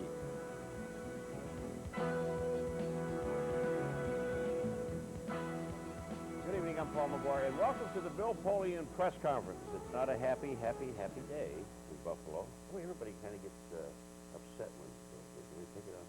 Like, guy threw gas at me today. He didn't pump it. He threw me a can of 5-gallon can of gas. You went to the same gas station, Yeah. Bill Polian is your host of the Bill Polian press conference. We'll get to the members of the media in just a moment. First of all, the most important thing, injuries. Well, sadly, John Davis has a knee problem in the other knee, not the knee that he injured and had reconstructed. How serious it will be, we won't know until probably sometime tomorrow when the results of the MRI come in. In addition to which, he hurt his foot to some degree, too. He was bent backwards on the extra point, last touchdown on extra point. So he's not going to play this week, that's for sure. Hopefully the MRI will show a situation that isn't too serious, and we can get him back in the near future. You don't want to see anyone get hurt. That guy worked so hard, though. I mean, he just no Boy, one worked he played harder. well yesterday too. He was back 100%.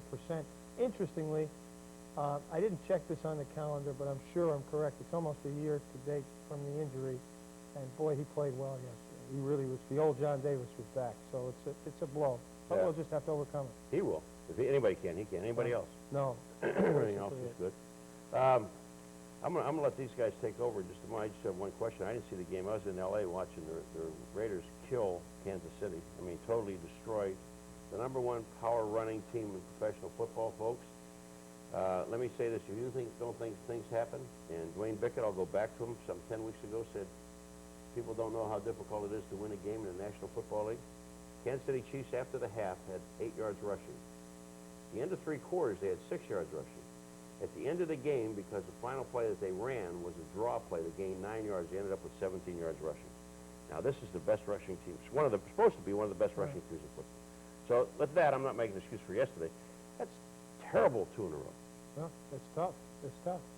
We're in a hole, and we've got to dig our way out of it. And you know, there's an old saying, tough times don't last, tough people do.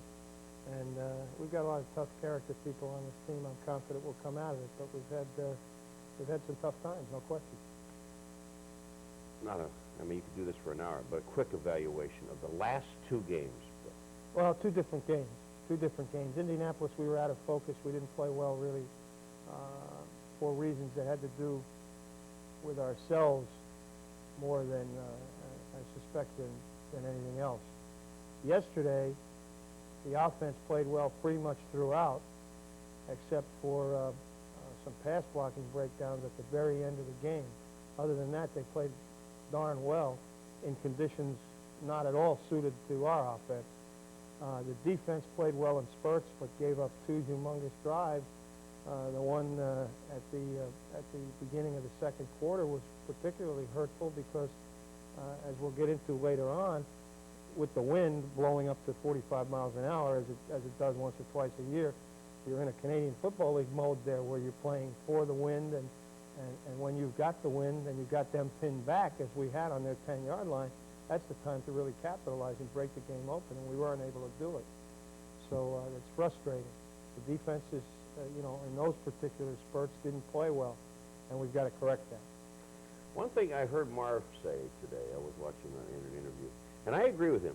I don't think that the Dennis Byrd thing had a thing to do with that ball game. I agree with you 100%. It's 2 separate entities. Here's the guy, I mean, emotionally high, yes, I can understand, but it has nothing to do with the way you play a football game. I'm sorry. Everyone on the Buffalo Bills and everyone on the Jets and all of those 80,000 people, and I hope 800,000 more, offered a prayer for a complete recovery for Dennis Byrd. That's where it ended. The rest of it was football. Yeah, and you didn't play well. All right, let me introduce the members of the media. First of all, Dave Jones, who's the publisher of Shout magazine. Shout! Excuse me.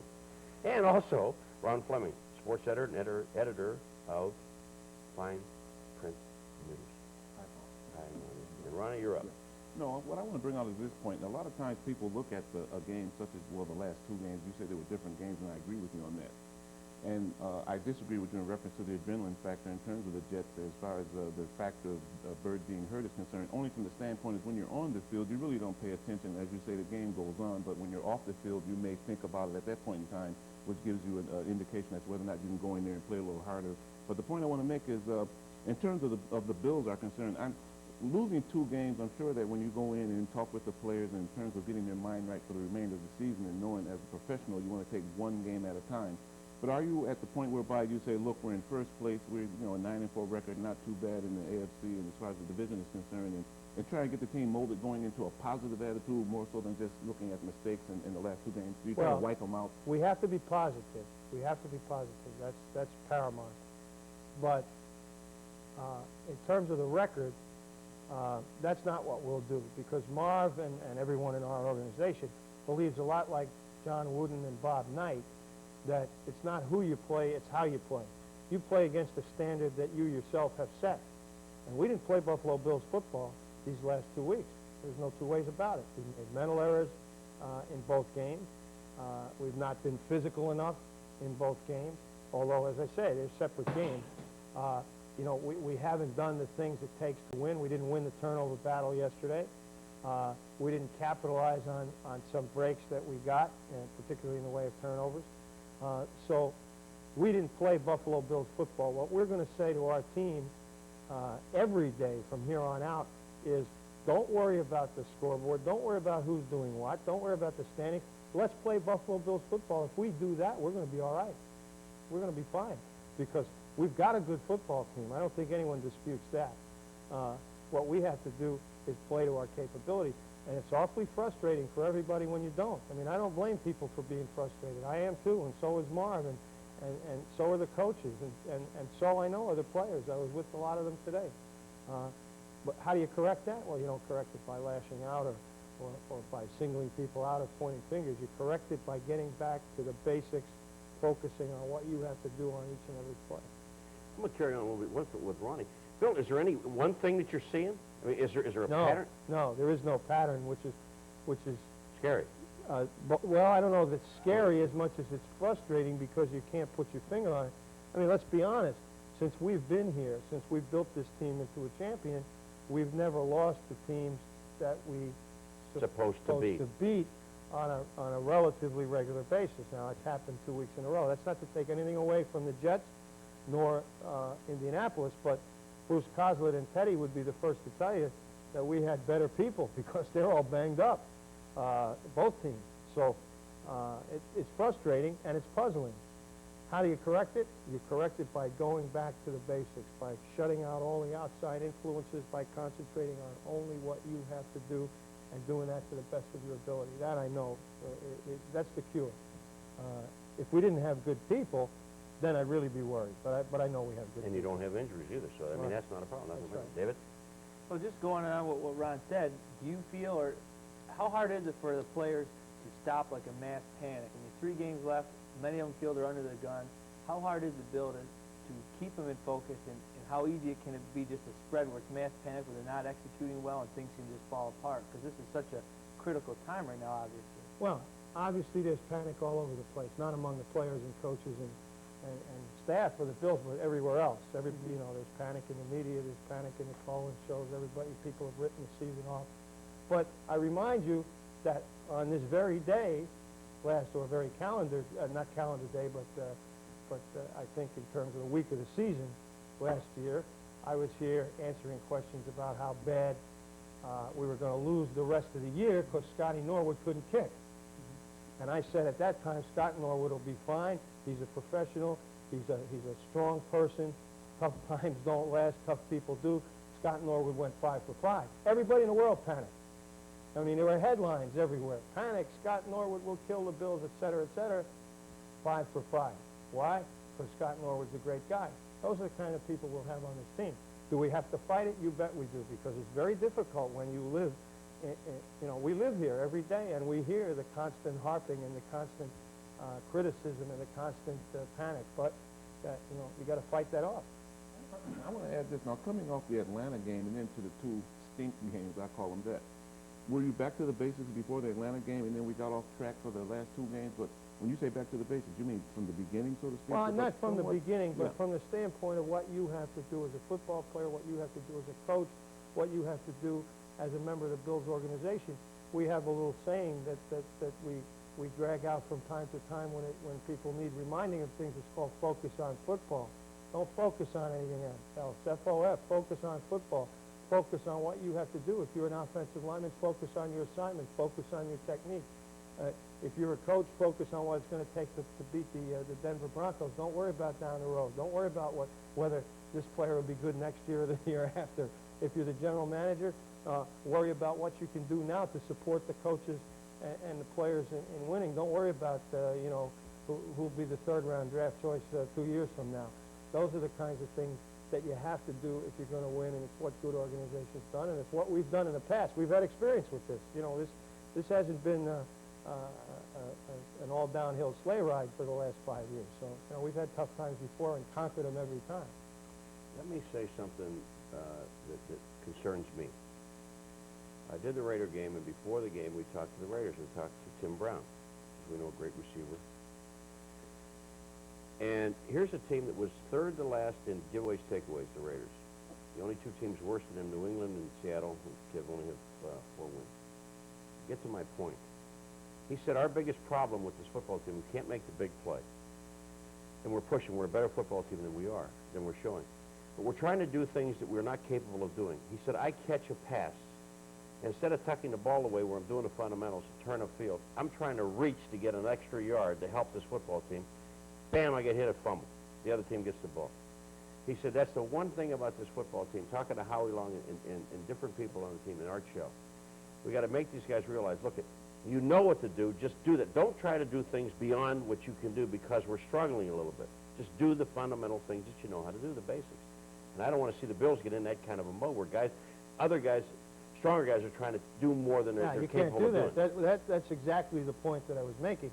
Everybody has to do their job and their job alone and not worry about the next guy or next week or any outside distractions, and concentrate on doing their job and do it to the best of your ability. And don't worry about having to do a little bit extra. Don't worry about what's happening over here. You know, do you let the negative comments affect you? No, you can't. You have to block them out. Do you have to work to block them out? Yes, absolutely, because it's there. I mean, it's in the air. You have to fight to block that out, but good people do. And, you know, we've talked a lot about character.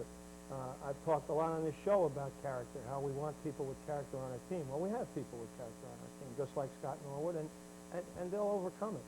But you have to work to do it. And the worse things get, the harder all good people want to try, and the more they want to make plays. And as Timmy Brown is a first-rate person as well as a football player. He said I end up making mistakes. Yeah, I know how he feels. Right. Nobody wants to win more than he. We're going to take a break here at the Bill Polian press conference, but one thing I want to say to the team, if you're watching, Christmas Day is January 31st. I don't know what you think it's on your calendar, but Christmas Day is January 31 for everyone in Buffalo Bill fans. So don't forget that. We'll take a break at the Bill Polian press conference. We'll be back. Right after this.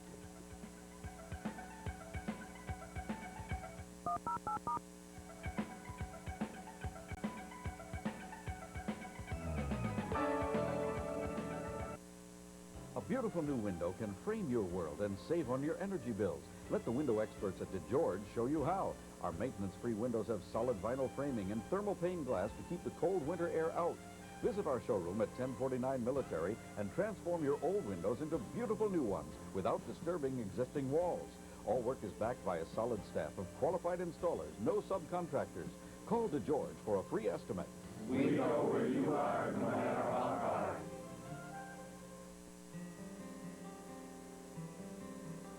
Think about what you want most at Christmas. It's all at Eastern Hills Mall. We've created the perfect holiday fantasy setting for your shopping with our new carousel holiday decorations. It's all in the midst of Western New York's most irresistible mix of department and specialty stores. The only thing missing is you.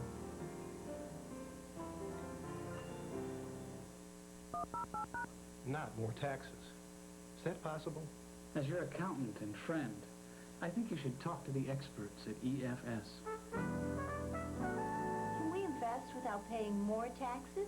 Tax-free investments offer a good return, and they're free from state and federal taxes. Let me prepare a personal financial plan for you that you can take home. No state or federal taxes. My life's less taxing already. It's time to let your money work for you. Motor Trend has named Jeep Grand Cherokee Laredo V8 Truck of the Year, and we're celebrating with a holiday toy sale. This season, give the gift that keeps on driving, a Jeep Grand Cherokee. Or get great year-end prices on rugged Jeep Wrangler. Or classic Jeep Cherokee Sport. With so many models at the Jeep Holiday Toy Sale, it'll be easy to find one to go under your tree. Whatever kind of tree that is. It's the King of Diamonds Credit Jewelers in the lobby of the Statler, downtown Buffalo. We have over 3,000 rings, 1,500 gold chains, 500 bracelets, 1,000 pairs of earrings, and 1,500 charms. If you haven't checked this out, you're missing the boat. Visa, MasterCard, layaway, and our own King of Diamonds charge. Nothing down and monthly payments as low as $15. King of Diamonds Credit Jewelers, 107 Delaware in the lobby of the Statler. Bill's 14-karat charm, your choice, $29 or $69. 'Tis the season of brand names. Why eat cookies cold when you can use the rival Cookie Factory electric cookie and snack maker? Makes warm, delicious cookies in only 5 to 8 minutes. Simple to use, but Cookie Factory is only $39.97. Let winter rage outside as you snuggle under your Sunbeam Cuddle-Up heated throw blanket. This roomy blanket will keep you warm anywhere in the house. Available colors are blue and champagne and machine washable. On sale for $34.88. Brand names home for the holiday. Welcome back, Bill Polian Press Conference. I'm Paul Moore, along with Bill Polian, members of the media, and David Drip. Okay, Bill, I just want to ask you a question again about Thurman Thomas. Of course, MVP of the league. The last two games in the first half, he averaged 12 yards per catch against the Colts and the Jets. Also those last two games, he caught no passes in either second half. It seems like in the second half, Thurman has been, I'm sure you've heard this, has been left out of the offense a little bit. Of course, he had a great block yesterday to help James Lofton get that 26-yard catch. Could you explain a little bit about Thurman? Is that not true, or is it are they doing other things? Because it seems that both those games, the Bills definitely weren't far behind where they shouldn't stop running with the ball with Thurman. Well, there's two things here. You're talking about the passing game and the running game. Passing game, when you play a team twice, they're going to do different things the second time around. They're not going to line up in the same vanilla defense and let you beat them. And in the Colts case, Teddy knew his personnel far better the second time around than he did the first time around. He knew our personnel well both times, but didn't have the opportunity to implement it, I don't think, the first time. In both cases, in the second half, they cover Thurman with one man, sometimes two. Now, on 3 separate occasions yesterday, we had screens called to him, but they got man-to-man coverage, and this is in the second half alone. So you got to go to the open man, and Jimmy has. He's done a great job of finding the open guy. You have to take what the defense gives you. You can't try and force the ball. And as far as the running game is concerned, I've got the stat sheet here, and I'll go to it on the break. But my sense was that we didn't get out of the running game too early. The wind was such a major factor in the ball game. In addition to which, in the second half, when we were against the wind, they started putting 9 people up on the line of scrimmage. And you've got to throw. You can't run against our defense with 9 guys up. That's another question I want to ask you about the wind. Steve Tasker said today that the wind was so bad that warming up before the game, he couldn't catch any passes. So they were just like flying all over. So was the game with the Jets when Namath, there was one Yeah. pass completed? Namath was No, but I mean, 5 interceptions. No, it wasn't, I don't know if it was Namath or not, but it was the Jets game. No, Joe told me that he came in here in a wind game and completed no passes. And he had 5 interceptions. Yeah, because we got to talking about that last year when he was in for a game. He said it's the worst game he ever had in his career. Yeah, 30-mile winds back then. But getting back to this game here, people are saying that Kelly throws the ball late in the fourth quarter, and I happen to be one of the individuals who think that Kelly's going to be one of the all-time greats when it's all over. And you just don't pull a guy like that and put your second-team guy in there and expect him to do the right thing. But there's a tendency for the no-huddle offense and the hurry-up offense in the fourth quarter. That's when we get our interceptions on the short passes. And he doesn't seem to throw long on those particular situations. Is there anything in your scheme or the game plan that indicates or is an indicator that we want to throw underneath, and that's when their linebackers drop back and usually the safety comes up and... He was trying to throw underneath yesterday, but what happened was that we got a protection breakdown and we got a guy in his face. And the rusher blocked out his vision. He saw Andre come clear of the man who had him bracketed on the outside, but didn't see the man from the inside. So, that's an interception. You don't credit to the quarterback. It's like a coverage sack. You don't credit the sack to the defensive line when the secondary does a great job. That was a breakdown in protection, which caused the interception. The second interception was just a Hail Mary, so we don't even count that. But I want to continue on in reference to Thurman not getting the ball, at least people saying it, as far as the fourth quarter is concerned. Is it that the scheme indicates that you should go with the pass more so than the run? No, not really. Happenstance is exactly what it is. I can't put my finger on it. Well, don't forget we had, let's look at the stat sheet here and go to the fourth quarter. It's my feeling that here we go. Fourth quarter, we started here, let's see, third quarter, fourth quarter. 1st and 10 on the Jet 46, Thomas up the middle, +5. 2nd and 5, pass, dropped by Lofton. 3rd and 5, pass incomplete, pressured by Barber. That was the one where he came on the blitz and the ball was just a little bit underthrown to Donnie. We punt the ball. The next time we got the ball, 1st and 10 on the Bills 40. Now we're throwing the ball, but there's 12:37 left. However, We go ahead and 1st and 10 on the Jet 15, Thomas up the middle plus 13. And then we go ahead and score the touchdown. Now, when we got the ball back, it's 6:34, 1st and 10 on the Bills 16, dead field position, Thomas up the middle plus 2. Now we're 2nd and 8. I mean, there's not much, you can't run the ball 2nd and 8. So, I mean, we're still giving him the ball until 1:53 when you obviously have to pass. Now you're fighting the clock. So, again, I mean, the statistics bear out what my perception was in the first instance, that we did run the ball fine. We didn't abandon it. It's just that when you don't click on it, as we did in that drive, you're 2nd and 8, you got to throw the ball. So you're saying the temperament of the game, more or less, yeah, dictated what you had to do. Yeah, sure. You know, it's amazing. You know, the people were still hearing about, take Kelly out and put Reich in, or whatever. Go on down. Let me say, you go to Alta-Locasel, Raiders had a quarterback problem all year long. They had Schrader, and then they would put him Rinovich, right? Xavier, the young kid's coming out. Should only be a sophomore in high school, I think, instead of college. So I said to Al, I said, wait a minute, how does Rinovich go from #1 quarterback to 3 behind Vince Evans? He said, what the hell difference does it make where you put him, 2 or 3? The #1 guy's going to play. He said, it doesn't make any difference whether the guy's 2 or 3. He's not going to play. Case closed. So that's the way he put it. David? One thing just to mention again about yesterday's game, that the Bills seem real susceptible to the outside, the outside rush with backs. So I just wrote down a couple of his stats. He had a 9, 12, and 27-yard run. Right. Did they really spread out defense that much?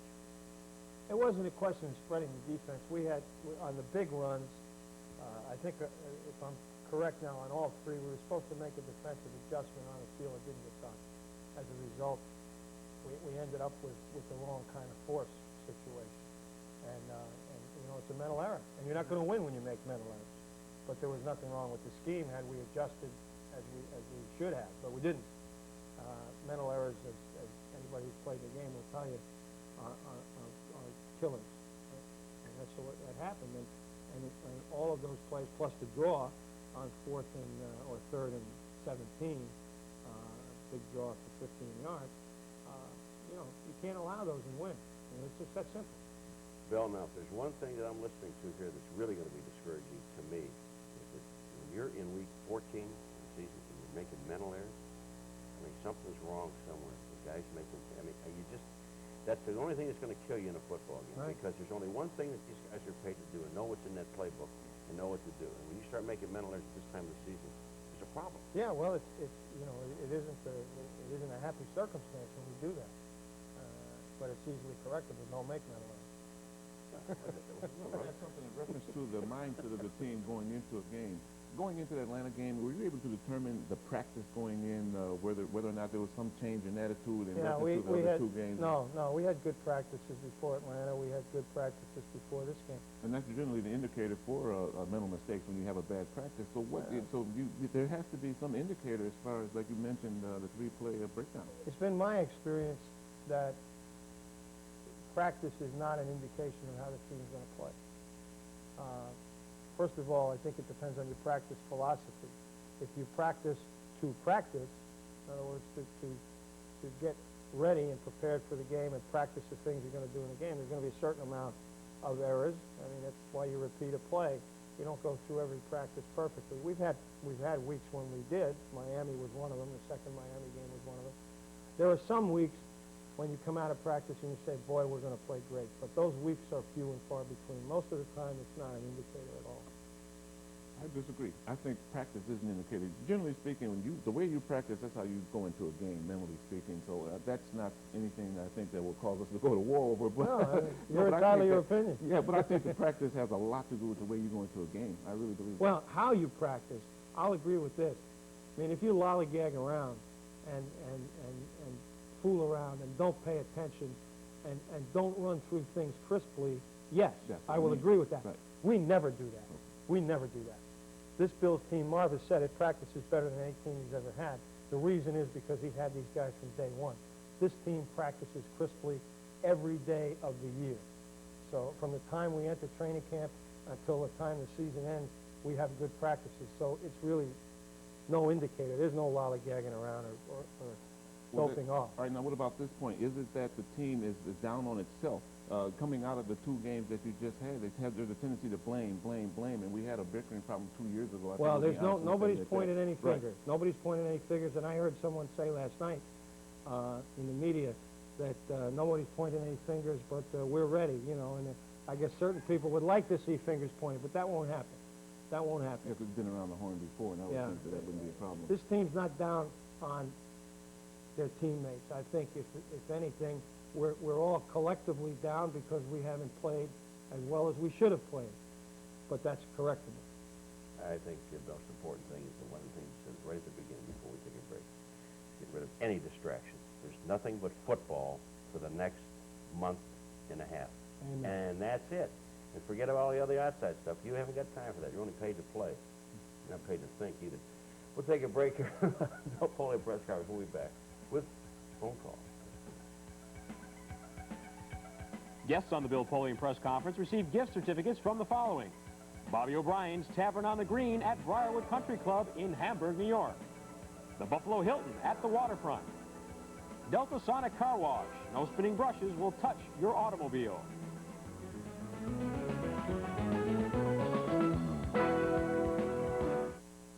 WBEN's Weather Fact says heavy snow this morning. I gotta get to the station. Plus, Morning Man Bill Lacey is learning firsthand about weather facts from 9:30 WBEN. I don't believe this. With the latest traffic conditions. the Skyway is closed in both directions.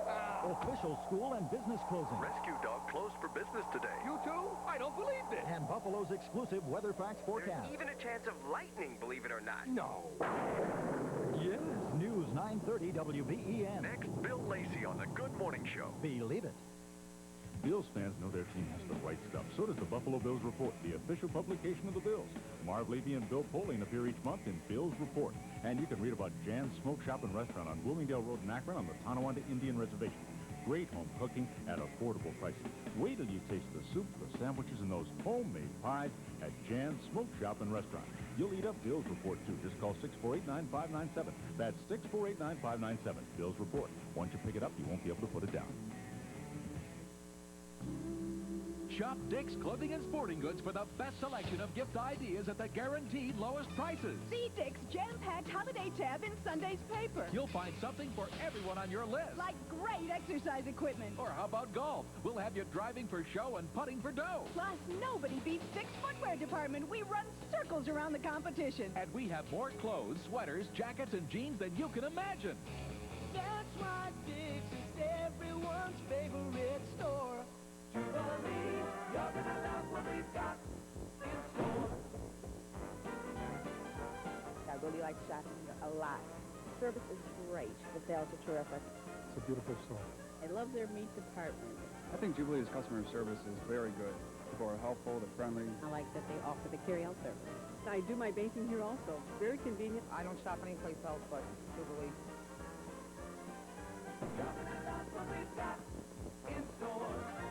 Hey, Western New York, have you seen the newest and largest exclusive Toyota dealership in the Buffalo area? John Maroney Toyota. Come out now to see their new showroom and facility on Southwestern Boulevard between Rich Stadium and McKinley Parkway. Stop in today and test drive Maroney's lineup of 93 Toyotas featuring the all-new Corolla, award-winning Camry, value price to sell, and tough Toyota trucks. For over 35 years of sales and service, John Maroney has always kept his customers' viewpoint in mind. With the best in price, quality, reliability, you'll love what Big John Maroney will do for you. John Maroney Toyota in Orchard Park.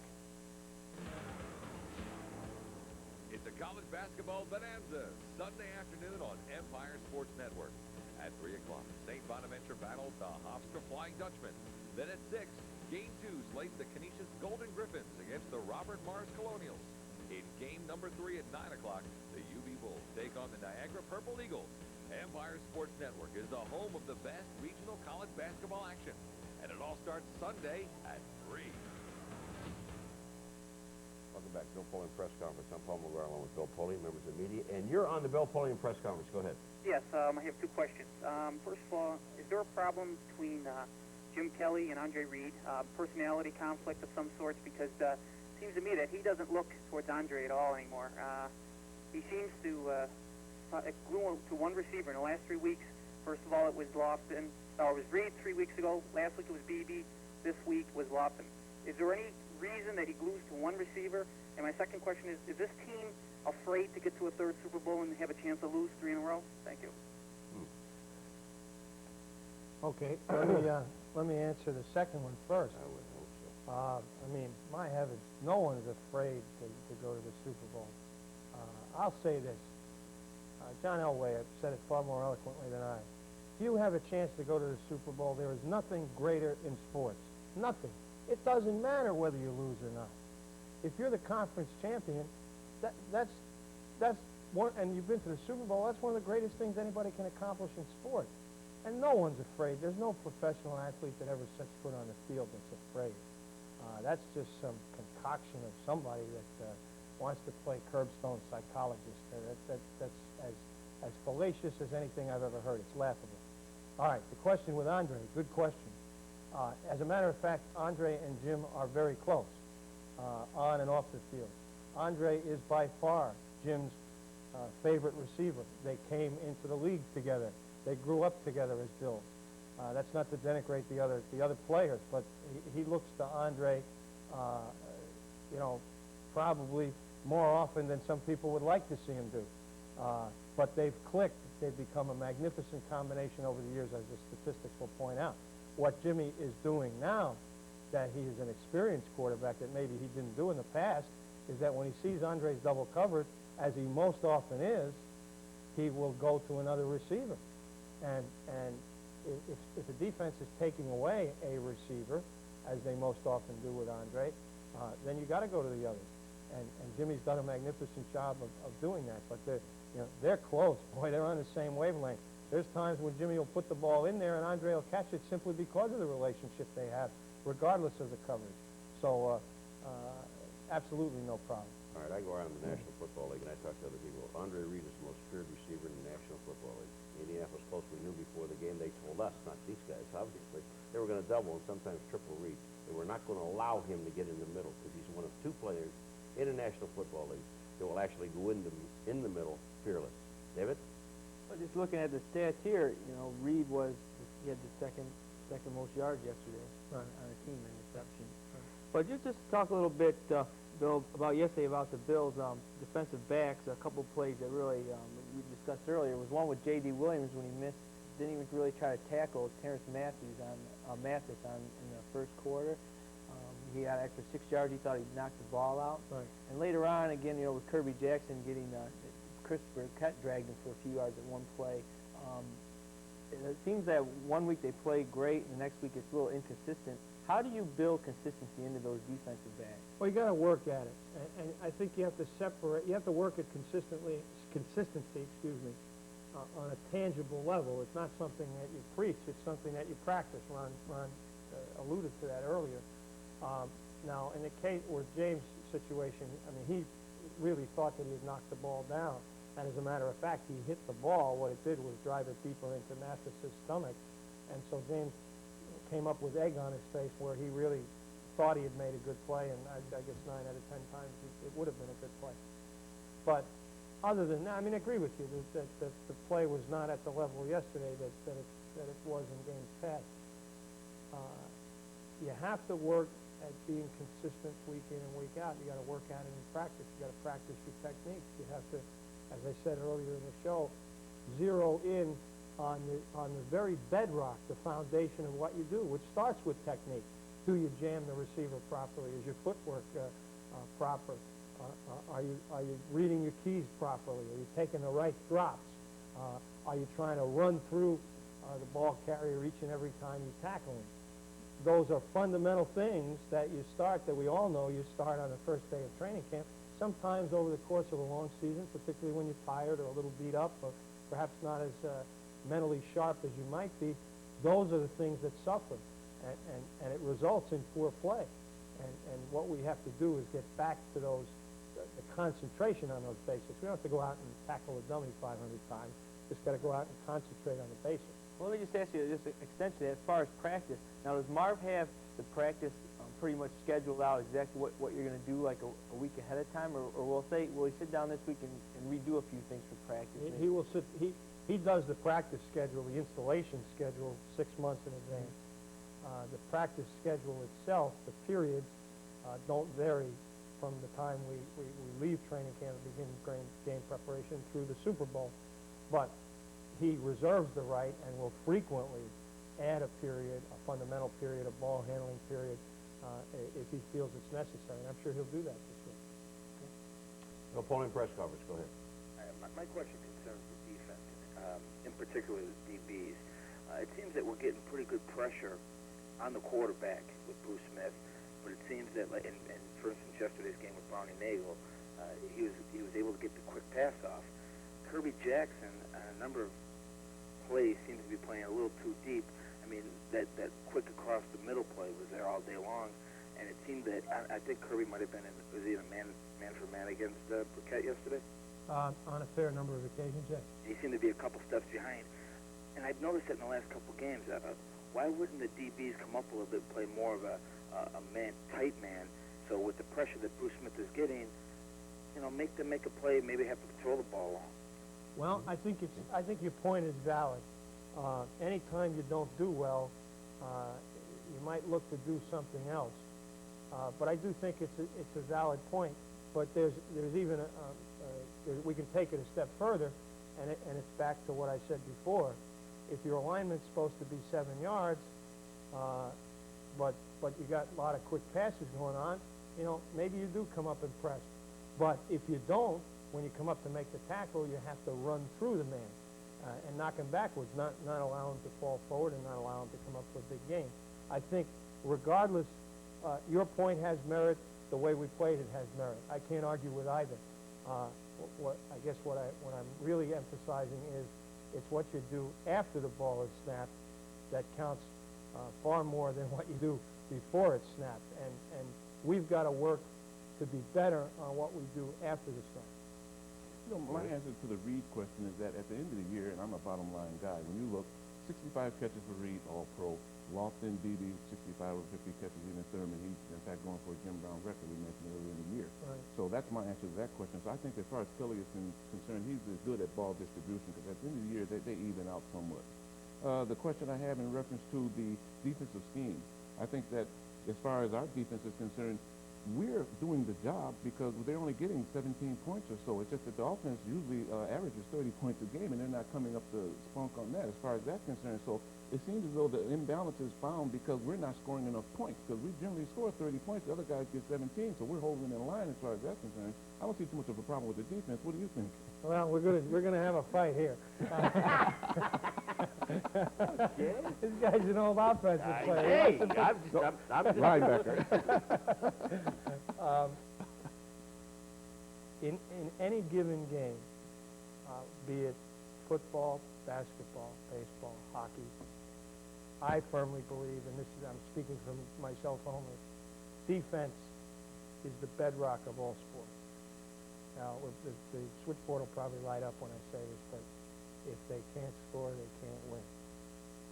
And defense has to bail you out on the nights when your offense isn't functioning. When you're going to shoot 40% in basketball, your defense has to be there. When you're going to have a tough day in the wind, when your offense can't function because of the elements, defense has to be there. When you face a hot goalie who's shutting you down on the offensive end, you got to play defense. Now, that flies in the face, I realize, of a lot of the popular thinking both in this town and around the country. But I firmly believe it. And a good, lots of people in football firmly believe it. And so when your defense has a bad day, when your offense has a bad day, I should say, and even when they turn the ball over, it's incumbent upon the defense to stop them. Anybody can play defense when the other team when your offense scores 30 points. Heck, that's a cakewalk. Anybody can play good defense when when you're shooting 60%. That's a cakewalk. The defense gets paid to stop people when the offense isn't having a good night. Well, I know the axiom, the best offense is a good defense. You know, Absolutely. It works every time. It's like having a good pitcher, ERA, and et cetera in baseball. But as far as the Bills are concerned, I think we're left into that mode of 30 points, and here we go again. And so I think that tends to maybe that's one of the things that we have to get back to thinking about. That's to get back to the basics of saying that we got to go out there every day and play championship dominating defense day in and day out, regardless of what the offense does. And that's the only reason the Minnesota Vikings are 9-4 defense. Bill Polian press conference. Go ahead. Yeah, guys. Hi, this is Bob from Enid, Oklahoma. Hey, Bob. Hey, how are you? Not too bad. Let me clarify something. I've been a Dolphins fan since the franchise started, but my wife's been a Bills fan since she discovered football. Two quick comments. She's smarter Ron than you are. Fleming regarding the adrenaline factor and Dennis Byrd. Several years ago, the Bears dedicated a game to Brian Piccolo, and they went out and got trashed, so it can happen. Regarding your vocal minority of fans, we've been watching for several weeks now. There are a lot of cities in this country that would love to have a pro team. There are a lot more cities that would love to have a pro team of the caliber of the Buffalo Bills. And you guys, you lead the conference or the division. You got things in hand. Support them. Do what they need to do. Fans got to be there. Just want to say thanks. We'll see you in Houston. We already got tickets. Well, thank you very much. That's very nice of you. So we know now, if you don't want to support the Buffalo Bills, we're taking them to Oklahoma. Wait a minute, hold on. I'm just trying to help out. His wife wants to see the team. Furor. She's a smart lady. Let's take a break here on the Bill Polian press conference, and we'll be talking about our move to Oklahoma. We'll be right back. Your move, though.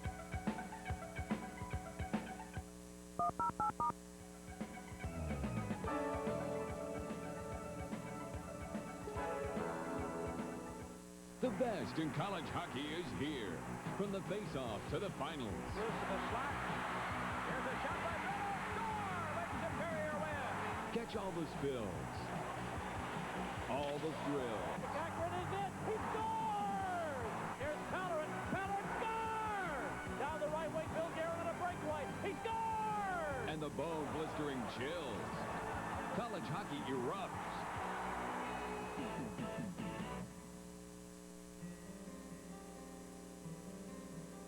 Think about what you want most to Christmas.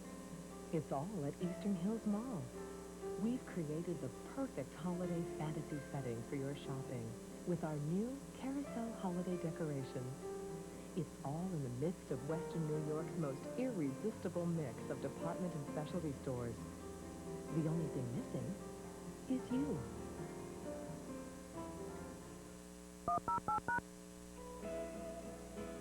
The Infiniti G20 has been described as one of the best handling luxury sedans in the world.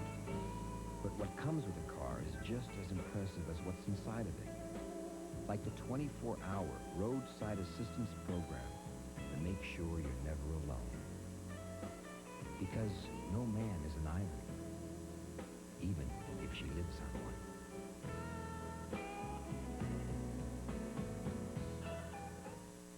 Some beer companies pour their money into expensive sports events.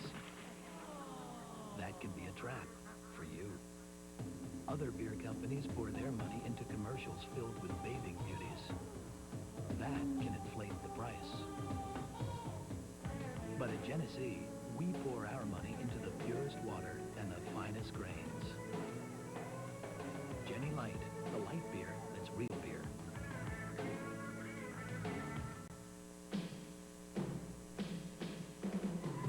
Stick shift, automatics, foreign cars, domestic cars, 4x4s, even emergency vehicles.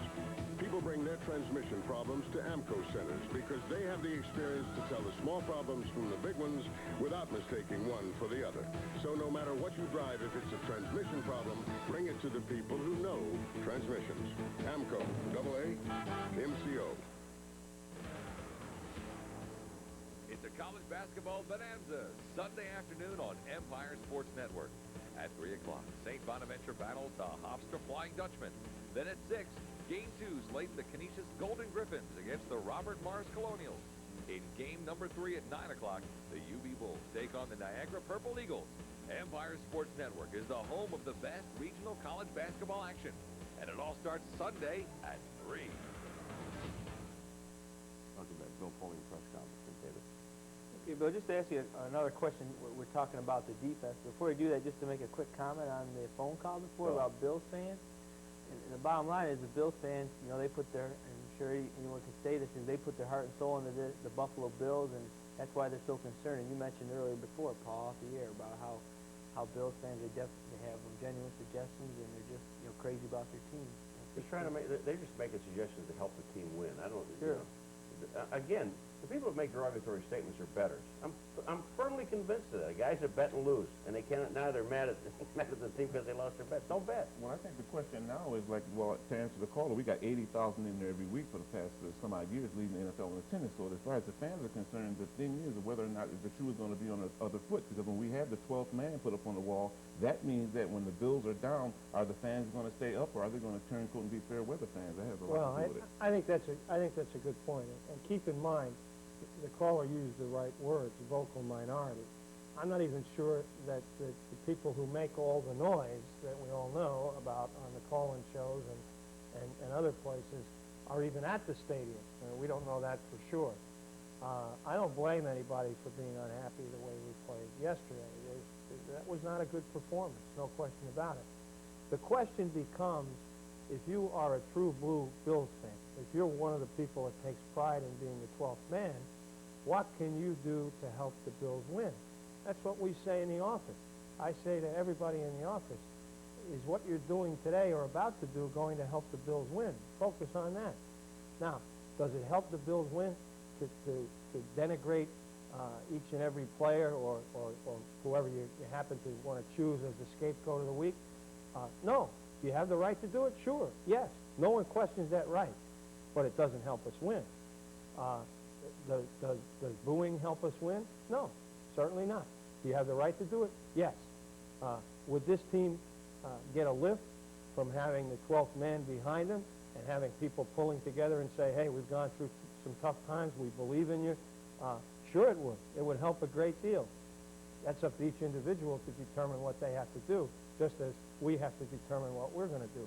But certainly, the negative stuff, while it may be justified, as you say, it doesn't help you win. That's for sure. Well, is that the true meaning of home field advantage in terms of your fans being a part of the triumvirate of the offensive defense and then the fans that pick them, each That's the 12th man. Dan Reeves said last year the toughest place to play in the National Football League is Buffalo because the 12th man is there. It's a factor that's palpable when we're into the game. Now, this may just be a perception on my part, but since the Miami game, the first Miami game here, and even then, a couple of the coaches remarked to me on the field that there wasn't quite the bubbling cauldron of enthusiasm before that game that we've had before other big games. We really haven't had the sort of really palpable atmosphere at the stadium this year that we've had in years past. Why? I think because there's so much negative talk going on. You hear negative, negative, negative, negative. After a while, it begins to sap your energy. It's something we have to fight. But do we need the 12th man? You bet. Absolutely. The 12th man is an advantage. That's the home field advantage for us. And we sure can use it. People, as I say, once again, have a right to complain. They have a right to state whatever they wish. But I'll tell you this, saying, I'm sick and tired of this and I'm not going to stand for it anymore is not going to help us beat Denver. I can guarantee you. It may make you feel better, but it doesn't help us beat Denver. Bill Polian press conference. Go ahead. How you doing, Jay? Good. Good evening. Number one, Paul, the guy sitting next to you, Bill Polian. The best general manager Bill's ever had, without a doubt. I think you'll agree with me. And totally. Is probably, without a doubt, the best Bills team we've had. Everybody's forgot 2-14 and 1-13 seasons. When it comes down to it, the Bills got to do some butt kicking. They'll do it. Miami came in here, they beat us. That was a fluke. No, it wasn't. When teams come in here, and you got a team like yesterday and the one Colts the week before, playing against Super Bowl teams, they're fired up. Everybody's fired up to play Buffalo. Everybody wants to beat Buffalo. Well, it's tough for Buffalo